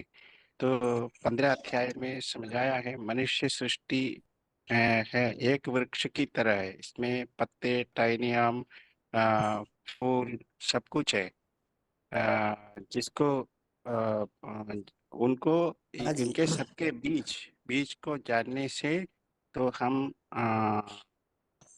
बीज को जानने से हमारे जो आत्मा जो है उनके तरह उनको फॉलो करने से भी प्राप्तियां हो सकता है। ठीक है। जैसे कि अभी 9वें अध्याय का 28वें में बोला है कि शुभाशुभ फले एवं मोक्ष से कर्म बंधने संन्यास योग युक्तात्मा विमुक्तो मां उपेश्य। मतलब वो सारे जो शुभ अशुभ कर्म के फल के बंधन से कर्मों के बंधन से मुक्त होकर स्वर्ग के लिए आधा कल्प के लिए मुक्त हो जाएगा, और वो जो भगवान का जो श्रेष्ठ राजाई भाव है उसको पाएगा। तो मतलब किसी के अधीन भी नहीं होगा, तो राजाई भाव मिल गया। ये श्लोक अधूरा हो गया। कर्मों के बंधन से मुक्त हो जाएगा, लेकिन उसके लिए कोई पुरुषार्थ भी तो बताया है ना। हाँ, तो वो बताया ना अव्याभिचारी याद से, जो मामे जो 9वें अध्याय का 34वां श्लोक है उसमें बोला है ना, मन मना भाव मध्याजी माम नमस्करोमि। ठीक है, आगे और बताइए। महासमुंड 24348 हाँ, ओम अभी शांति। तक। हाँ बताइए, कोई श्लोक ढूंढा हो तो बताइए। 24 में है, ये सृष्टि का आदि मध्य अंत का चिंतन द्वारा ज्योतिर्बिंदु आत्मा को देखना और 84 जन्म का पाठ को जानना, सुदर्शन चक्र घुमाकर और ज्ञान की व्याख्या से ज्ञान का विस्तार को जाकर सार में टिकना और आत्मिक स्थिति की प्रैक्टिस करना और कार्य करते ही शिव बाबा को याद करना और वो श्रीमत पालन करना। ठीक है, और आत्मा अभी का तक घात नहीं हमने करना। अभी तक हमने गीता के जो भी श्लोक पढ़े हैं ना, अध्याय 13 अध्याय पूरे हो चुके हैं। तो इन 13 अध्यायों में आपको अभी किताब खोलिए नहीं, बिना खोले ही जो जो याद है बस केवल टॉपिक बताइए कि और स्वर्ग की प्राप्ति के लिए गीता में क्या क्या उपाय बताए हुए हैं। याद जो है वही बताइए एक एक वाक्य में, ताकि समय कम समय में ज्यादा बातें हो सके। जी, जो मनुष्य सृष्टि का जो बीज रूप बाप है, जिसमें कि वो परमपिता प्रवेश करते हैं, वो उस प्रवेश करके वो जो ज्ञान का बीज डालते हैं तो वो उसको माता बनाते हैं, और माता बनाते तो वो परम ब्रह्म है, वो सबसे नजदीक हो जाते हैं, समीप दृष्टा हो जाते हैं। उसके जरिए से सारी सृष्टि का संचालन की अनुमति दाता बनते हैं, तो वो परमेश्वर का पार्ट हो गया। ऐसे करके बताया दीदी। और वो अविनाशी प्रश्न अलग हो जा रहा है। देखिए, प्रश्न छोड़ के उत्तर देना ठीक नहीं रहेगा, फिर जो जिनको पूरी बात नहीं समझ आती वो कंफ्यूज हो जाएंगे ज्यादा। मूल बात बताइए कि स्वर्ग की प्राप्ति के लिए बहुत सारी बातें गीता में अभी तक हमने पढ़ी है। स्वर्ग में जाने के लिए मूल पुरुषार्थ क्या क्या बताए? 4783 आप बताइए पहले। पहले अध्याय में बताया है कि नहीं तपस्यानुघात ये तो सुखम उच्छेषण इंद्रियाणाम अवाप्य भूमि स्वपुत्र रुद्धम राज्य सुराणाम चौभि आधिपत्यम। मतलब निष्कंटक स्वर्गीय सुख वैकुंठ सुख प्राप्त करने के लिए, देवताओं का अधिपत्य विष्णुपद प्राप्त करने के लिए, तो अर्जुन को पहला बात है उसको माने नोस्ट्रोम स्मृतिलब्धा बनना चाहिए। मतलब जिस दैहिक संबंध से उसका मन बुद्धि ग्रसित है, जिसके आधार पर युद्ध करने के लिए नहीं चाहता है, जो युद्ध का धर्म है, क्षत्रिय का धर्म क्या है, शौर्य धृतिरक्ष्य युद्ध च अपि अपलायनम दानम ईश्वर भाव च क्षेत्र कर्म स्वभावजम। क्षत्रिय का धर्म है युद्ध करना। किसके साथ? कोई हिंसक युद्ध है क्या? महाभारत में जो दुनिया में तो हिंसक युद्ध दिखा दिए, लेकिन प्रैक्टिकल ये ज्ञान में आते हैं, जो अर्जुन के पुरुषार्थी ज्ञान में आते हैं, तो जब से वो भट्टी करके फिर कर्ममय जिंदगी में लौटते हैं, तो उनके सामने क्या आता है न 63 जन्म का जो कुकृत्य किए हुए कर्मेंद्रियों के साथ वही सामने आ जाते हैं। उनके साथ संघर्ष करना है, यही अंदरूनी लड़ाई है हर पुरुषार्थी रूपी अर्जुन के साथ। ये जो लड़ाई चल रहा है, इसके लिए जो भगवान ने आध्यात्म ज्ञान दे रहे, उस ज्ञान को अच्छी रीति समझ करके अपने जीवन में धारण करना है। इसलिए जो भी हमारे सामने वो ये दुष्कर्म आ जाता है या कोई प्रकार का माने मोह आ जाता है, आवेश आ जाता है, पहले मोह तो देह के संगी संबंधी नाते रिश्तेदार देह के पदार्थ वस्तु, उसके साथ लड़ाई करना है। इस बात को स्पष्ट करने के दूसरा अध्याय में भगवान ने कि जो किस बात पर अर्जुन का जो इस प्रकार का अपकृति कारक मलिनता उसके दिल में आ जाता है, छा जाते हैं उसके हृदय को कि मैं युद्ध नहीं करूंगा, क्योंकि ये मेरा संगी जिनके साथ 63 जन्म से नाता रिश्ता निभाया है, उनके साथ मैं कैसे युद्ध करूंगा? वो मेरा कोई पिता है, कोई शिक्षक है, कोई आत्मीय स्वजन है, कोई संगी साथी है, तो जिनके साथ मैं काफी दिन से सहवास करके आया हूँ, उनके साथ तो उनके साथ निभाया हूँ, उनके साथ उनके विरुद्ध उनके खिलाफ उनको माने मृत्यु करना, उनको अनिश्चय रूपी मौत का घाट उतारना, ये too much difficult for my self, ये मेरे लिए बड़ा डिफिकल्ट की बात है, इसलिए मैं युद्ध नहीं करूंगा। इस बात पर भगवान ने आगे समझा। मैं और बताऊं और कोई बताए? बताइए, टॉपिक पूरा कीजिए आप अपना। तो हर अध्याय में दिखा जाए तो फिर भगवान ने उसको आगे आगे बताया कैसे युद्ध करना है, ये युद्ध करने की जरूरत क्या है, किस किस बात पर मैं सबको बता रहा हूँ। जो बताया कि काम क्रोध तेरा तो विषय अमस्तु संगते सुपजायते संगात संजायते कामात् क्रोधो अभिजायते क्रोधात् भवति स्मृतिविनाशं बुद्धिनाशं बुद्धिनाशं प्रणश्यति। मतलब इंसान का जो परम शत्रु है काम और क्रोध है, तो ये अंदरूनी लड़ाई है, हर इंसान के साथ जुड़ा हुआ है। कि 13 अध्याय में जो बताया ये सारे ही चीज हमारे साथ जुड़ा है, 23 तत्व। तो इसमें जो उत्पन्न हो रही है ये विकार की प्रकृति, उसको नाश करने के लिए क्या चाहिए ना? ज्ञान चाहिए, ईश्वरीय ज्ञान। तो ज्ञान को जिंदगी में धारण करोगे तुम्हारा इंद्रिय बुद्धि मन स्थिरियम बनेगा। तो स्थिरियम बनने का सारे तौर तरीके दूसरे अध्याय में आत्मा का व्याख्यान के साथ पूरा डिटेल रखिए। फिर तीसरे अध्याय में माने कर्म जो हम करते हैं, कर्मों के प्रति जो आसक्ति आ जाता है, नहीं कर्मणा माने कर्म बिना तो मनुष्य कभी नहीं रह सकता है, क्षण भी नहीं रह सकता। इसलिए कर्मधारक नहीं छोड़ना है, ढोगी सन्यास की तरह नहीं होना कि कर्मेंद्रियाणि स्वयं अस्ति मनसास्मरो इंद्रियार्थ विमूढ़ात्मा मिथ्याचार रसो उच्यते। जी आज की संसार में जो सन्यासी लोग क्या करते हैं, कर्म इंद्रिय को स्वयं करते हैं, जो जबरदस्त माने चूंकि अशास्त्र भी तो घुरंग तपनते तपुजना, ये शास्त्र भी तो सम्मति युक्त ये बात नहीं है। ये जोर जबरदस्त अपने कर्म इंद्रिय को स्वयं करके क्या करते हैं ना, अपना को स्वस्थ हम बड़ा त्यागी है, बड़ा सन्यासी है। लेकिन भगवान क्या करे माने सन्यासी ने इसके मिसल जनक आदय संसिधिम जनक आदय, जनक जैसे कमल गृहस्थ माने जिंदगी धारण करना है, ये बात को स्पष्ट किया। और कर्म माने कर्मयुग के अध्याय में तो और बहुत सारे बात बताया कैसे यज्ञ सेवा करना है, यज्ञ कर्म सेवा से बंधन मुक्त निर्बंधन बनोगे, कि कर्मण माने यज्ञात् कर्मणो अपि अन्यत्र लोकोऽयं कर्मबन्धनं तदर्थम कर्म कुंते मुक्त संग समाचार। ईश्वरीय यज्ञ सेवा के सिवाय इस दुनिया में जो भी कर्म करोगे लौकिक कर्म, उसमें आप बंधन ही डालेगा। इसलिए एक ईश्वरीय सेवा ही तुझे निर्बंधन बना सकता है। तो इसलिए कर्मधारा को नहीं चुनना है, और कर्मधारा कर्म के प्रति आसक्ति भी नहीं होना है, ये बात भी स्पष्ट की। और आगे 4 अध्याय में ज्ञान कर्म संन्यासी योग में बारे में ज्ञान की विस्तृत जानकारी दी है। नहीं ज्ञान पवित्र ये विद्यते, ईश्वरीय ज्ञान से कोई पवित्र चीज नहीं है जिसके आधार पर सारा दुनिया के तुम त्रिकालदर्शी बन सकते हो। त्रिकालदर्शिता का ज्ञान सबसे बड़ी दिव्य और अलौकिक ज्ञान है, जिस ज्ञान के आधार पर तुम श्रेष्ठ विश्व का वास्तविक विश्व पिता बन सकते हो। तो ज्ञान और उसमें यज्ञों का विधि और बहुत सारी चीज 4 अध्याय में बताई है। और उसके साथ साथ 5वां अध्याय में कर्म संन्यास, कैसे कर्म संन्यास करना है। तो कर्म करते हुए संन्यास मतलब हाथ बार सब तो है, कर्म है जैसे बताया था, किंचित करोमीति युक्तो मन्यते ततो वित्पश्यन् तृणं सुष्ठुं जिघ्नम् असनं गच्छन् प्रपन्नं श्वसनं प्रलपनं विसर्जनं गृह्णम् ओम्निशं निम्निशमपि इन्द्रियाणि इन्द्रियार्थस्य वर्तते धारयन् सर्वकर्माणि मनसा सन्न्यस्यते सुखं वन्ति नवद्वारे पुरेदि नैव कुर्वन् कारयन्। जो भी शरीर का इंद्रिय, आंख का नाक देश जो भी है हमारा तो सबके साथ हम कर्म करना है, कर्म इंद्रिय कर्म धारा नहीं छोड़ना है, लेकिन आसक्ति नहीं होना, किसी कर्म इंद्रिय के बॉस में होकर काम हम नहीं करना है। तो ये बात बताई और कर्म और संन्यास के बारे में डिटेल तो उसमें व्याख्यान दी है। उसके बाद आत्म संयम युग में आत्मा की तो परिचय मिला अर्जुन को, वो स्वयंता कैसे करेगी, आत्मा को संयम कैसे करेगी, उसीलिए पूरा तरीका बताया कि और नहीं असन्यस्त संकल्प युगी भक्ति कश्चन, यदि कोई योगी माने अपना कर्मेंद्रिय को स्वयं नहीं करेगा, कर्मेंद्रिय को स्वयं करने के लिए मन की संकल्प सबसे बड़ी चीज है। इसीलिए संकल्प और प्रभावन कामान त्यक्ता सर्वाणी असक्त, मैंने ये बताया कि ये सब प्रकार का संकल्प जो मन से चलता है उसको संयम करना है। तो योग का विधि बताया, मैंने उसको कैसे योग करना है, बैठ के स्थिरियम मन को करना है, जैसे निवात स्थान में दीप स्थिरियम रहता है, यथा दीपो निवात वस्तु नेंगते सुपमा स्मृता। तो इसी प्रकार का मन को स्थिरियम करना, भ्रू मध्य में आत्मिक स्थिति में रह करके, जिसको बताया कि चैलेंजिंग कुशोत्तरम, मैंने एक श्लोक का भूल रहा हूँ उसको, तो उसी प्रकार के आप मन बुद्धि को स्थिरियम करके एकाग्र होकर बैठना है। और 7वें अध्याय में ज्ञान विज्ञान युग के बारे में स्पष्टीकरण दिए।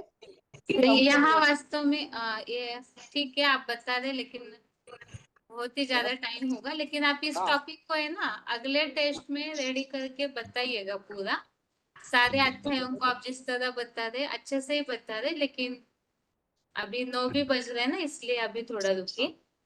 और किसी को जो बुद्धि में है वो बताइएगा कि हेलो, स्वर्ग की शांति। प्राप्ति हेलो, ओम शांति। हाँ बताइए, कोचिन के भाई बताइए। हाँ, मैंने थोड़ा सा नक्शल में बताता हूँ। पहले तो अर्जुन को विषाद पड़ गया क्योंकि उसको पता नहीं था, वो अपने सही संबंधियों के रिश्ते में और उनके संबंधियों के उसमें देह रूप में जाते थे, तो इसलिए उस वजह से उसको वो अपने सखा को भी अभी है पूरे ना, तरह यहाँ एक बात है, देखिए समय कम है हमारे पास, इसी टॉपिक पर अगले टेस्ट में विशेष आप सभी का फोन अनम्यूट करती हूँ। अभी बस एक एक वाक्य में उत्तर दीजिएगा, हाँ, क्योंकि पहले से 2 माताओं को बोल के रखा है कि उनका फोन अनम्यूट करेंगे। तो हाँ, मैं अगले एक श्लोक वाक्य टेस्ट में आप सभी इस बात को बताइएगा। हाँ, एक एक वाक्य में अगर बताते हैं तो बताइए। हाँ, पहले तो अर्जुन को विषाद पड़ गया था, तो उस विषाद को बचाने के लिए वो अपने सखा के संपर्क में रहते हैं। सखा भगवान जो उसका सखा था, जिनको अर्जुन खुद तो समझते नहीं थे भगवान के यथार्थ रूप, तो वो अपने भगवान का गुप्त पाठ था, तो उसको सेकंड अध्याय में वो इसलिए भगवान उसका विषाद को दूर करने के लिए वो अपने समझाने देती है और अपना सखा बन के उनको वो बताते हैं। तीसरे अध्याय में वो बोलते हैं वो तुम कभी मरते नहीं है, जन्म नहीं लेते हैं, तो कर्म और जन्म और मृत्यु ये जो है वे ये तो ऐसे चलते आ रहे हैं, ये चक्र में है।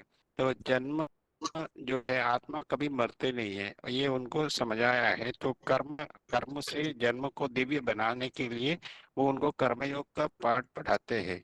उसके बाद बोलते हैं वो कर्म और कर्म का गति जानने के लिए ज्ञान योग देना है, वो भगवान उसको आत्मा का ज्ञान देते हैं उस पे, तो आत्मा का गति कैसे है ये सब समझाते हैं। उसके बाद वो अध्याय में संन्यास योग करके देखते हैं, मतलब संपूर्ण न्यास। इस में सृष्टि में चारों अवस्था में आके अंत में सब कुछ खत्म तो होना ही है, तो आत्मा जो है वो अविनाशी है, वो कभी मरता है। तो आत्मा को ऊपर उठाना है तो भगवान की श्रीमत पे चलने से हो सकता है। तो वो बोलते हैं बाकी दुनियादारी रिश्ते सब कुछ जब तुम जन्म के बाद आते हैं, जन्म के तो बात तो मृत्यु तो सबको होना ही है, लेकिन आत्मा जो है वो अविनाशी है, वो फिर इस दुनिया में अपने कर्म को निभाने के लिए फिर आना पड़ता है। तो ऐसे जन्म और मृत्यु का ये संसार चक्र चलते रहते हैं, तो तुम्हें जो है वो भगवान की श्रीमत अनुसार चलना तुम्हारे लिए अच्छा है। ऐसे फिर ध्यान योग का महत्व दिखाते हैं उनको। तो एक भगवान के ऊपर चलने से तुम्हारा मोक्ष प्राप्ति हो सकते है, बाकी तुम दुनिया के किसी के साथ संग रहने से तो कुछ नहीं हो सकता है। फिर भी और ऐसे एक एक पाठ जैसे पढ़ाते हैं, अर्जुन का जो संशय जो है वो पूरे दूर नहीं होता, इसलिए अंत में वो उसको विभूतियों का एक एक विभूतियों को उठा के उनको समझाते हैं, देखो ये इन्होंने मेरे साथ ये ऐसे योग किया है और उन्होंने ये योग प्राप्ति मेरे से ये ऊर्जा लिया है, तो वो मेरे साथ अपने को समझते हैं। तो इसलिए उसको जैसे जैसे जैसे उसने मेरे साथ किया है उसका प्राप्ति उसको मिला, उसका भोग ऐश्वर्य सब कुछ उसको मिला है, उसके आधार पर वो इस संसार में सुख भोगते हैं, लेकिन भोगने के बाद फिर वो नरक में तो आते ही है। तो ये तो चलता रहता है, लेकिन आत्मा जो है वो अपने कर्म और कर्म के हिसाब से जो इस मृत्यु सागर में आते हैं और उसमें क्षीर सागर में जाते हैं। तो ये तो दुनिया की बात है, लेकिन इसमें तुम्हें दुख होने का जरूरत नहीं है। ऐसे उनको भगवत प्राप्ति के लिए सिर्फ इस दुनिया में और कोई चीज नहीं है। तो तुम अभी जो अजन्मा अकर्ता भगवान के साथ रहते हैं तो उनका गुण भोग सकते हैं, बाकी जो है वो सब मेरे से ऊर्जा लेते हैं, लेकिन वो मेरे से विमुख होने से तुम जो है उनके गुणों में जाते हैं, मेरे गुणों में नहीं आ सकते। ऐसे करके इस छोटे पीरियड टाइम के अंदर मैंने समझा है। ठीक है।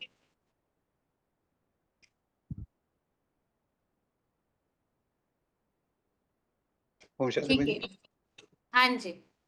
ये 12वें अध्याय में बहुत अच्छा दिया है। इसमें भक्तों का लक्षण क्या है और उसके पुरुषार्थ क्या होना चाहिए और भगवत प्राप्ति को पाने वाले के लक्षण क्या होते हैं, इसमें तो बहुत अच्छा बताया। मय्यावेश्य मनोयमाम नित्ययुक्ता उपासते श्रद्धया परयोपेता ते में युक्ततमः। श्रद्धा होना चाहिए किसी से, और ये भी कहा है मय्येव मन आदस्व मयि बुद्धि निवेशय विनशिष्यसि मय्येव अध ऊर्ध्व न संशय। मन बुद्धि को मेरे को अर्पण करके मुझको याद करने से मेरे को ही पा जाता है। और बहुत श्लोक है 11वें अध्याय में, लास्ट श्लोक है मत कर्मत कुर्मत परमो मत भक्त संग वर्जित निर्वैर सर्वभूतेषु यस्य मामेति पांडव। और ये भी कहा है न वेद यज्ञाध्ययन न दान न च क्रियार्भिन्न तपोभिरुग्रह एवं रूपम शक्य अन्न लोके तदन्येन कुरु प्रवीरा। और जो कर्म करना है वो 16 अध्याय में बताया है। तस्मात् शास्त्रम प्रमाणन्ते कार्याकार्य व्यवस्थितो ज्ञात्वा शास्त्र विधानोक्तम कर्म कर्तुमर्हसि। सो हमारा मुरलियां जो है शास्त्र उसके अनुसार चले तो सब कुछ प्राप्त होता है। और विस्तार से अगली बार बताऊंगा। हाँ जी, हाँ, रेडी करके रखिएगा। आप लोगों का सभी का ही फोन खास इसी टॉपिक के लिए अनम्यूट किया जाएगा। ठीक है। ओम शांति। ओम शांति। अभी जिन माताओं ने बोल के रखा था टॉपिक के लिए, उदयपुर के माता जी फोन अनम्यूट है आपका। हाँ जी दीदी। दीदी एक चीज पूछनी थी, ये जो 12वां श्लोक है ना, इसमें श्लोक में संस्कृत वाले में 2 ना आ रहे हैं और अर्थ में एक ही ना है। वो जो पुरानी वाली किताब है उसमें भी 2 ना है, तो यहाँ कोई प्रिंटिंग में मिस्टेक है क्या एक ना की? ये तो देखना पड़ेगा माता जी। जी। अध्याय 13। जी। दुनिया का बड़े से बड़ा युद्ध है महाभारत, और मान्यता है कि द्वापर के अंत में कुरुक्षेत्र नामक स्थान पर हुआ था। तो गीता का ज्ञान श्री कृष्ण ने महाभारत युद्ध के दौरान कुरुक्षेत्र के मैदान में अर्जुन को दिया था। और पहले अध्याय के पहले श्लोक में बताया है धर्म क्षेत्रे कुरुक्षेत्रे, अर्थात धर्मों का युद्ध क्षेत्र और कर्म कांडों का कर्म क्षेत्र। इसी क्षेत्र को विस्तार से बताया गया है अध्याय 13 में, जिसका नाम है क्षेत्र क्षेत्रज्ञ विभाग योग, जिसमें ज्ञान सहित क्षेत्र क्षेत्रज्ञ का विषय बताते हुए भगवान अर्जुन से कहते हैं इदम शरीरम कौन्तेय क्षेत्रमित्यभिधीयते। मना हे कुंती पुत्र अर्जुन, यह जो तेरा शरीर है यही क्षेत्र है।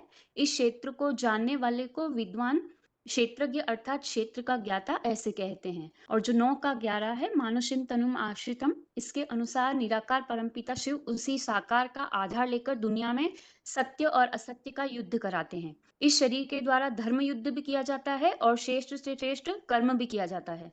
तो धर्म युद्ध व कर्म युद्ध का मूल जो है वो शरीर रूपी रथ है। वे ही सृष्टि के आदि पुरुष हैं, उन्हें जानने वाले हैं अर्थात क्षेत्रज्ञ हैं, सुप्रीम सोल शिव। तो यथार्थ में सारे प्राणियों के शरीर रूपी क्षेत्रों का ज्ञाता भी स्वयं भगवान है और क्षेत्र क्षेत्रज्ञ के ज्ञान को ही सच्चा ज्ञान बताया है। रथ है शरीर और रथी है शरीर का मालिक, सारथी है रथ को चलाने वाला जो सदैव साथ में रहने वाले हैं शिव। मनुष्य जीवन में मन का उपयोग करके क्षेत्र क्षेत्रज्ञ इस सृष्टि में कौन है, कहाँ कार्य कर रहे हैं, कैसी स्टेज में है, उनकी जीवन कहानी व हिस्ट्री को जानना चाहिए। तो अर्जुन की जो क्षेत्र रूपी देह है, जैसी है, जहां से है, वे जिस प्रभाव वाले हैं, जैसे विकारी हैं, उसे संक्षेप में भगवान ने बताया है, क्योंकि बाप का परिचय बाप ही दे सकते हैं। उस एक का ही वर्णन अनेक प्रकार से मिलता है, जैसे रामायण में राम के रूप में, महाभारत में कृष्ण और देवासुर संग्राम में शंकर जी के रूप में। आरतियों, सहस्त्र नामों, स्तुतियों, चालीसा द्वारा भी एक की ही महिमा की गई है। गीता में भी बोला है, सभी में सर्वश्रेष्ठ मैं हूँ। न केवल जयशंकर प्रसाद जैसे कवियों ने अपनी कविताओं में, बल्कि नस्ते दामत जैसे भविष्यवेताओं ने अपनी भविष्यवाणियों में, और यहाँ तक ग्रामीण गीतों द्वारा एक का ही वर्णन मिलता है। और क्षेत्र की परिभाषा बताते हुए कहा है, प्रकृति के 5 तत्व, 5 ज्ञानेंद्रियां, 5 कर्मेंद्रियां, 5 ज्ञानेंद्रियों के विषय सहित मन, बुद्धि और अहंकार, इन 23 तत्वों के साथ इच्छा, द्वेष, सुख, दुख, चेतना, धारणा शक्ति, इन सभी का जो अविनाशी समुदाय है, 5 विकारी सहित शरीर रूपी क्षेत्र कहा गया है। और अर्जुन के आत्मिक गुणों का वर्णन करते हुए बताया है निर्माण भाव। इसके लिए भक्ति मार्ग में शंकर को सदैव कैलाशीवासी दिखाते हैं। और पाखंडहीनता, जो साधु संत हैं वो शास्त्रों के गान का उनको अहंकार रहता है, वे शास्त्रवाद करते हैं, परंतु भगवान तो सभी वेदों और शास्त्रों का सार बैठ बताते हैं। भव का दिखावा ये कोई कायदा नहीं है। और प्राणी मात्र को दुख न देना, तो भगवान आकर सबको सुख देते हैं। इनके अलावा कोई भी मनुष्य आत्मा ऐसी नहीं है जो सदैव सुख देने वाली हो। ईश्वर का अर्थ ही है दुनिया का श्रेष्ठतम शासनकर्ता, तो सारी दुनिया को सुख, शांति, गति, सद्गति का प्रैक्टिकल में दाता है। और क्षमा भाव, जिसके लिए हिस्ट्री में दिखाते हैं कि मोहम्मद गोरी ने 17 बार अटैक किया तो पृथ्वीराज चौहान ने सजा नहीं दी। और शास्त्रों में महादेव शंकर को असुरों को वरदान देते हुए दिखाते हैं, क्योंकि लंबे समय तक जब तपस्या करते हैं तो उनको रहम आ जाता है। और सरलता ऐसी, तो जैसा जो सरल चित्र होता है वो अपना हृदय खोल कर रख देता है, जिसके लिए शास्त्रों में बताते हैं, निर्मल मन सोहि जन मोहे पावा, मोहे छल छिद्र कपट नहीं भावा। तो जैसे जोंक होती है, पानी एक जैसा होता है फिर भी टेढ़ी मेढ़ी होकर चलती है। साकार पाठधारी सहज और साधारण है, परंतु जो जोंक की चाल चलने वाली आत्माएं हैं वे उन्हें भी टेढ़ा मेढ़ा समझ लेती हैं। और शिवाचार्य की उपासना, जो संपूर्ण ज्ञानी की अंतिम स्टेज है, वो स्वरूप सबसे जास्ती साकार में निराकार को याद करने वाला बन जाता है, क्योंकि अपने स्वरूप को याद करना सहज होता है। और मन, वचन, कर्म की शुद्धता, जो 100% सच्चा होगा वो ही 100% पवित्र होगा। सो सत्य है एक, न सत्यनारायण की कथा की जाती है और मर्यादा पुरुषोत्तम के रूप में श्री राम का गायन है। और मन की स्थिरता और संयम, तो मनुष्यों को प्रैक्टिस करनी पड़ती है मन को अमन बनाने की। और शिव है जो सदैव असोचता है, और साकार इतना पावरफुल है कि जन्म जन्मांतर मायावियों से टक्कर लेते हैं और अंतिम जन्म में कमजोर असहाय होकर परमपिता शिव को पुकारते हैं तो उनको आना पड़ता है। और इंद्रियों के विषय में वैराग के लिए मरकंड ऋषि का आता है, मर माने मरने वाला और कंड माना प्रसन्न होने वाला। और यहाँ है बेहद के मरने की बात, माना देह की स्मृति नहीं रहती। तो आत्मिक स्थिति की गहराई, जिससे देह की विस्मृति होगी तो भूख प्यास भी नहीं आएगी। और निरहंकारी विदेही भाव, सब पर रहम करने वाले हैं, उनका कोई दुश्मन नहीं होता है, वे सबका उद्धार करते हैं। सारी मनुष्य सृष्टि साकार की संतान, जिनके शरीरों का जब विनाश होता है तो यह देखकर वे दुखी हो जाते हैं। और संस्कारों का वर्णन करते हुए बताया है कि पुत्र, स्त्री, घर आदि में अनासक्त, जिसके लिए शास्त्रों में बताया राजा हरिश्चंद्र ने विश्वामित्र को सब कुछ अर्पण कर दिया था। तो विश्वामित्र मना सारे विश्व का मित्र है शिव बाबा, वो आकर के दान मांगते हैं तो महादानी राजा हरिश्चंद्र सत्य बाप को सब अर्पण कर देते हैं। सत्य की धारणा बहुत गहरी होती है, मोह जीत का टाइटल ले लेते हैं तो सारी दुनिया का विनाश होने पर भी वे शांत और एक रस रहते हैं। और एकलव्य मना एक को लव करने वाला, जो किसी साकार गुरु से बाण विद्या नहीं सीखता है। मन बुद्धि से एकांत देश अर्थात परम ब्रह्म लोकवासी और मनुष्यों की भीड़ में अरुचि, जिसके लिए शंकर को कैलाशवासी दिखाते हैं। और अमरनाथ में मना गुफा में रहना, गुप्त स्थान में रहना, जहाँ सब नहीं पहुंच पाते, जिसके लिए गाते हैं एकांतवासा न झंझट न झांसा। और ज्ञान और अज्ञान का भेद बताते हुए बोला है अध्यात्म ज्ञान या चिंतन में सदैव लगे रहना और पंच तत्वों को ईश्वरीय ज्ञानार्थ सहित पहचानना, अर्थात साकार जो है जैसा है जिस रूप में पाठ बजा रहा है उसे पक्का पक्का पहचानना, यही ज्ञान है। इसके अलावा जो भी मनुष्य गुरुओं या देशी विदेशी धर्म पिताओं का ज्ञान है वह सारा अज्ञान है। और तुलसीदास जी ने भी लिखा है झूठे ही लेना झूठे ही देना, झूठ भोजन झूठ चबेना। तो वह परमपिता परमात्मा ही जानने योग्य है, जिसे जानकर अमरता का अनुभव होता है। भगवान तो अमरनाथ है, अमर बनाता है। वह आदि रहित परम ब्रह्म परमेश्वर संसार में सत्य असत्य से परे कहा जाता है। क्योंकि शिव स्वयं त्रिगुणातीत हैं, तो बच्चों को भी नंबरवार आप समान बनाते हैं। अर्जुन ही आदि नारायण है, जो प्रैक्टिकल ईश्वर का पाठ बजाने वाली आत्मा है। वे 3 गुणों से पार हो जाती है। आत्मा अपने शुद्ध स्वरूप में अकर्ता है। वही साकार दुनिया का सर्वोच्च नियंता मना शिव समान बना शंकर संसार में सबको योग ऊर्जा से घेर कर रहता है। तो परम धाम में सुप्रीम सोल शिव सब आत्माओं को घेर कर रहता है। उसके बाद जो पहली मनुष्य आत्मा है अर्थात साकार पाठधारी, वो 500 करोड़ उनकी जो है 500 करोड़ आत्माओं पर सुप्रीमेसी रहेगी। मतलब 84 जन्मों में भी वे सुप्रीमेसी, वो आत्मा किसी के दबाव में नहीं आती है। जैसे मिलिट्री में सबसे बड़ा मार्शल होता है जिसे कोई सिपाही क्रॉस नहीं कर सकता। और निराकार इंद्रिय विहीन है, निर्गुण है, फिर भी साकार अर्थ में गुणों का भोगता है। अनासक्त होते हुए भी सब प्राणी मात्र का भरण पोषण करता है। जैसे पति या पिता होता है, अपनी सारी धन संपत्ति परिवार के भरण पोषण के लिए पत्नी या माता को सौंप देता है, वैसे ही परम पिता प्यूरिटी व ज्ञान की सारी शक्ति व ऊर्जा को परम ब्रह्म को सौंप देते हैं। वह योग ऊर्जा से प्राणियों के भीतर है, मन बुद्धि से सदा अचल परंतु जड़ देह से चलायमान है। अति सूक्ष्म होने से अज्ञानियों द्वारा जाना या देखा तो नहीं जाता, वह दूर आत्मलोक में स्थित फिर भी नंबरवार स्मृति द्वारा ज्ञानियों के निकट है। क्योंकि जो चंचल मन वाला होगा वो तो भगवान नहीं हो सकता, या तो पुरुषार्थ करके मन को अमन बना ले। तो मन शिव समान निश्चल अचल अडोल हो जाए, जो सदैव निश्चयात्मक बुद्धि हो। क्योंकि अमर लोक वही बना सकता है जो स्वयं कभी मृत्यु लोक का वासी नहीं बनता है। भक्ति मार्ग में शरीर के विभिन्न भागों को में 8 चक्र जो बताए जाते हैं, जिनमें 8वां चक्र है सहस्त्रार, अर्थात वो ब्रह्मा जिसकी 1000 भुजाएं होती है, जिनके सहयोग से वे राजधानी स्थापन करते हैं। सबसे नीचे के चक्र में कहते हैं जहाँ कुंडलिनी शक्ति सोई पड़ी है, जिसे जागृत कर लिया तो सहस्त्रार तक पहुंचते पहुंचते सिद्धि प्राप्त हो जाएगी। वास्तव में ये अष्ट देवताओं की बात है। ये 8 धर्म से निकली श्रेष्ठ आत्माएं हैं, जिनके आधार से नई दुनिया की स्थापना होती है। उनके जागृत होने से सारा विराट पुरुष जागृत हो जाता है और सारी दुनिया में परिवर्तन हो जाता है। पंचमुखी ब्रह्मा का जो ऊर्ध्वमुखी मुख है वही परम ब्रह्म है। तो 24 घंटे बुद्धि अगर ऊपर अर्थात शिव में लगी रहेगी तभी वो प्रत्यक्ष होगा। तो एक ही शरीर में 2 आत्माएं कार्य कर रही हैं। एक है सदैव निराकारी जो आत्मिक स्टेज में रहने वाला, और दूसरी है परमपिता शिव को याद करने वाली आत्मा अर्थात साकार हीरो पाठधारी आत्मा। स्थापना पालना विनाश तीनों कार्य साकार स्वरूप करेगा। ब्रह्मा का काम करेगा तो परम ब्रह्म, और ब्रह्मा सो विष्णु, और तीसरा वो कार्य जो संसार में कोई नहीं कर सकता, माना टोटल विनाश। तो त्रिदेवों का भी कार्य करता साकार में निराकार है। तो जैसे जड़ सूर्य है ग्रहों को प्रकाशित करता है, वैसे ही चैतन्य ज्ञान सूर्य जो अज्ञान के अंधकार से परे है, वह ज्योतिमान धरती के चैतन्य मानवीय नक्षत्रों की भी ज्योति है। ज्ञान तो चैतन्य आत्मा में ही होता है। शिव अजन्मा होने से अखूट ज्ञान भंडार देता है। जो लेता है उसका उदाहरण दिया जाता है सागर से। जैसे स्थूल सूर्य या सागर की गहराई को कोई भी मनुष्य या वैज्ञानिक आज तक नाप नहीं सका, तो सुप्रीम टीचर के ज्ञान की गुह्यता को भी कोई मनुष्य नहीं पहचान पाता। इन आंखों से देखने में तो नहीं आता, ज्ञान बुद्धि के तीसरे नेत्र से ही पहचाना जा सकता है। पहले जानेंगे पहचानेंगे फिर पुरुषार्थ करेंगे तो हम भगवान के नजदीक पहुंच सकते हैं, जो याद के रूप में सबके हृदय में ठीक उसी तरह विराजमान है जिस तरह हनुमान जी के हृदय में श्री राम और माँ सीता विराजमान थे।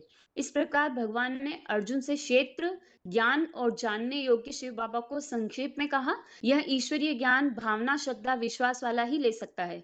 तो परम पिता परमात्मा के स्वरूप को जानकर पहचान कर याद करेंगे तो ईशित्व भाव या राजाई भाव को प्राप्त कर सकते हैं। ओम शांति दीदी। हनुमान के साथ किसका नाम लिए माताजी? राम और सीता उनके राम हृदय के में। हृदय में। अच्छा ठीक है जी दीदी, आगे अगर टाइम हो तो एक छोटा सा प्रश्न और था। हाँ जी बताइए माताजी। दीदी, जो हम कहते हैं ना, जैसे बाली द्वीप पे जो गीता मिली थी वो उसमें 70 श्लोक थे। तो ये एक मतलब आत्मा का प्रश्न था। जैसे ये जो आप गीता का रेफरेंस दे रहे हैं, ये तो ओरिजिनल नहीं है, क्योंकि इसमें 700 है। जो ओरिजिनल है वो 70 श्लोक वाली ही है। जो आप बोल रहे हैं ना, ये मानुषम तनुमाशतम 9 का 11 और 11 का 54 प्रवेशतुम। अगर भगवान इस तरीके से सृष्टि पर आ जाए मनुष्य तन में प्रवेश करके, तो भगवान से बड़ा पराधीन कोई हो ही नहीं सकता। भगवान पराधीन तो है नहीं, यही तो बात हमने जो बेसिक कोर्स में समझी है ना, कि हम लोग साकार है, भगवान सर्वशक्तिवान है, वो चाहे तो कुछ भी कर सकते, लेकिन क्या हमारे में क्षमता है जो हम उन्हें पहचाने? अभी इस सृष्टि पर आके 100 साल हो गए। चलिए लोग कहे कि भगवान को जादू कर देना चाहिए, सबकी बुद्धि घुमा देनी चाहिए, सर्वशक्तिवान है तो, लेकिन इसका जवाब भी तो है ना, फिर नंबर कैसे बनेंगे? तो इसीलिए मनुष्यों के ऊपर दया करके, जो बोला हुआ है ना कि कृपा करते हैं अज्ञान अंधकार को दूर करने की, तो मनुष्यों के अज्ञान अंधकार को दूर करने के लिए भगवान को भी वैसे बनना पड़ता है। जो 63 जन्मों में लोगों ने कहा, आप साकार में आते ना, आप मनुष्य तन धारण करते तो आपको पता चलता कि दुख क्या होता है, आप मनुष्य बनते तो आपको पता चलता क्या सहना पड़ता है। तो ये बात को दिखाने के लिए भगवान को साधारण तन लेना पड़ता है, कि सबसे ज्यादा धर्म के धक्के वो खाने के बावजूद भी वो कमल पुष्प की तरह उनके ऊपर लेप छेप नहीं लगता। जो बोला हुआ है कि इस दुनिया में आने पर भी वो कर्मों में बंधायमान नहीं होते, संग के रंग में नहीं आते हैं, बल्कि संग के रंग में डूबी हुई, कीचड़ में डूबी हुई सृष्टि को ऊपर उठाते हैं। सही है ना? हाँ जी दीदी, वो एक्चुअली क्या वो बोल रहे हैं, जो आप ये रेफरेंस दे रहे हो ना 9 का 11, 11 का 54, ये हाँ। जरूरी नहीं है कि उस 70 श्लोक वाली गीता में भी ये श्लोक हो। उनका मतलब ये कहना था। इससे तो चेक करना पड़ेगा। आप नेट में एक बार देखिए मत, जो बाली द्वीप वाली जो गीता है ना, वो अगर आपको मिलती है तो आप चेक कीजिए उसको कि उसमें है या नहीं है श्लोक। वैसे जहां तक ये है कि जो मेन मेन बातें शिव बाबा बताते, वो बातें तो होनी ही चाहिए। जैसे वो जो है ना, जो हमने एक बार वो रेफरेंस देखा था गीता का भगवान के समय, उसमें संभवामि युगे युगे ये शब्द नहीं है, लेकिन बाकी पूरा श्लोक है। यदा यदा हि धर्मस्य ग्लानिर्भवति भारत अभ्युत्थानम् अधर्मस्य तदात्मानं सृजाम्यहम् परित्राणाय साधूनां विनाशाय च दुष्कृताम्। इतना तक वो पूरा श्लोक है, बस संभवामि युगे युगे केवल ये शब्द हटा हुआ है। तो इस तरह से ये श्लोक जो है ना प्रवेश तुम का, जो बाबा मुरलियों में हमेशा बताते हैं, और अभी जो आउजानंती मामूला, आप एक बार देखिए नेट में, ये बाली द्वीप वाली गीता को ढूंढ के, इसमें मिल जाना चाहिए मुझे जहाँ तक है। जी दीदी। जिससे मतलब फील्ड में अगर कोई पूछते हैं तो हमारे पास भी ऐसा मटेरियल होना चाहिए ना, जो हम उन्हें तुरंत समाधान दे सके, इसीलिए। हाँ जी जी ठीक दीदी, है, मैं चेक करूंगी। हाँ जी। आगे बताइए माता जी, बॉम्बे के माता जी। जी दीदी, अभी तो समय भी हो गया ना। हाँ, कितना टाइम में आपको लगेगा? नहीं, मैं ये लंबा रहेगा दीदी, मैं खाली एक रूपरेखा बता देती हूँ, हाँ फिर मैं अगली बार बता दूंगी। जी, कि हाँ मैंने ठीक है। ये पहले साधु सन्यासियों को जो इच्छा रहती है कि हमें मोक्ष मिले, तो क्या वो संभव है? तो फिर ये जो 13 के 23 में आया है, भूय न अभिजायते, कि मानव पुनः जन्म नहीं लेता, तो फिर ये बात क्यों आई है और इसका क्या अर्थ है? और इसका जो अर्थ है कि 2500 वर्षों से के लिए सुख की प्राप्ति होती है, तो उसको, वो प्राप्ति के लिए हमें पुरुष और प्रकृति को जानना चाहिए। तो फिर वो पुरुष बताया है कि वो पुरुष कौन है, फिर वो प्रकृति बताई है, यानी कि साकार शरीर। और फिर ये कोशिश की है कि जब वो उसकी संपन्न स्टेज हो जाती है, तो वो प्रकृति में जो पावर आ जाती है, वो विशेषताएं, वो पावर हमें फिर स्थूल प्रकृति में भी दिखाई देती है। उसके 5 उदाहरण निकाले थे। और फिर वो प्राप्ति के लिए जो मोक्ष वो सोचते हैं, उसको समझने के लिए पुरुष और प्रकृति का हिसाब समझने के बाद फिर मनुष्यों को अपने प्रकृति और अपनी आत्माओं का भी हिसाब समझना चाहिए। जब ये सारा समझ जाते हैं, तो हमें वो 2500 के मोक्ष की प्राप्ति होती है। बाकी साधारण मनुष्य आत्माएं तो जन्म मरण के चक्र से छूट ही नहीं सकती हैं, क्योंकि आत्मा अविनाशी है, तो उन्हें जन्म मरण में तो आना ही पड़ता है। इस तरह से ये तैयार किया था वीडियो। ठीक है माता जी। आप शाम के क्लास अगली में बार जुड़ेंगे बताइए। क्या, या तो वैसे सुबह ही ज्यादा लोग रहते हैं तो आप सुबह के क्लास में बताइएगा अगले श्लोक टेस्ट में, ठीक? ठीक है दीदी। और एक, हाँ, एक ये बस पूछना था कि ये जो आप बोल रहे थे निराकारी के श्लोक बताइए, तो 13 के 23 में जो आया है पुरुष और प्रकृति, तो यहाँ पुरुष शब्द को लेके निराकार का उल्लेख दे सकते हैं क्या? और जो 13 के 13 का 26 कौन में भी सा आया बोले है माता जी, एक क्षेत्र मिनट, किया, अभी पहला श्लोक 13 नंबर का क्या? 23 पुरुष शब्द आया है। ये तो पूछना पड़ेगा माता जी एक बार मुझे भी। लेकिन यहाँ और जैसे बाबा 13 ने के हीरो, 26 में भी बाबा ने आया है आत्म क्लैरिफिकेशन वाले ज्योतिष। अर्थ, हाँ जी। क्लैरिफिकेशन वाले अर्थ में बाबा ने हीरो पुरुष बोला हुआ है, तो इस हिसाब से नहीं ले सकते। बाकी अगर सिंपल अर्थ हम लेते हैं तो साकार और निराकार इस तरह से समझ सकते हैं कि जो साकार और निराकार को मेल को जान लेता है वो फिर जन्म नहीं लेते, ये कह सकते हैं। बाकी बाबा ने यहाँ स्पष्टीकरण तो ये दिया हीरो पुरुष और प्रकृति हीरो की माना बात। शरीर के हिसाब से, तो उस हिसाब से ठीक नहीं रहेगा। और कौन सा बता रहे थे आप? 13 का 26 आत्म ज्योतिष निराकार का स्वरूप। हाँ, यहाँ भी इसमें भी ठीक है। जल यहाँ पिता तो की बाबा बात ने आई है। साकार प्लस निराकार बताया है, ये तो ठीक है। अच्छा, और उसी तरह से दीदी 13 के 27 में परम प्लस ईश्वर आया है। हाँ, बाकी यहाँ माता जी है ना, वास्तव में बाबा का यहाँ जो भाव है ना बताने का, जैसे शिव समान जो बन जाते हैं ना, वो उस भाव से बाबा बता रहे हैं कि वो साकार जो शिव समान बनता है, क्योंकि महाविनाश काल में शिव समान बन जाती है ना अव्यक्त मूर्ति, तो इस भाव से ये बातें बताई है कि उन्हें पहचानने की बात है। जो शिव पूरी तरह से जो साकार को अपनी ताकत देते हैं, तो उस स्वरूप को पहचानने की बात के रेफरेंस से बाबा इसे समझा रहे हैं। अच्छा, ठीक है, समझ गई दीदी। हाँ, ठीक है। उदयपुर के माता जी, आप कुछ न के लिए क्या बता रहे थे? न के लिए आपने क्या, न के लिए बता रहे थे ना कुछ, आप डबल न है, किस श्लोक का बताया? 13 का 12, 13 का 12। एक बार बताइए, मुझे समझ में नहीं आया वैसे, कहाँ पे न की बात? हाँ, जैसे न सत्य न सदुच्यते बोलते ना, हाँ, तो इस लास्ट लाइन है पेज नंबर 176 पे, मिलकर परम ब्रह्म परमेश्वर काल कर्मानुसार संसार में सत्य, इसके आगे न नहीं लगा हुआ है, मुझे लग रहा है यहाँ पे एक न ये मिसिंग छूटा है। हुआ है माता जी। हाँ, ये श्लोक पढ़ाते समय ही इसलिए हमने बोलते समय उस समय न सत न असत कहा जाता है ऐसे बताया था, वो शायद प्रिंटिंग मिस्टेक हो सकती है इसीलिए। जी जी जी जी, ठीक है, ओके। अभी आज के लिए गीता क्लास यहाँ ही पूरा करते हैं।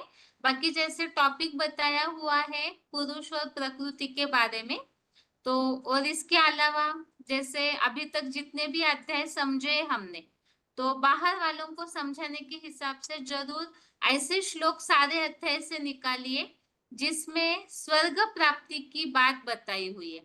एक तो आत्मा को जानना, दूसरा भगवान को जानना, तीसरा यज्ञ कर्म, चौथा मन मना भव बनने बताया है, और साथ में बहुत सारे जो विधि बताई हुई योग की परिक्रिया है।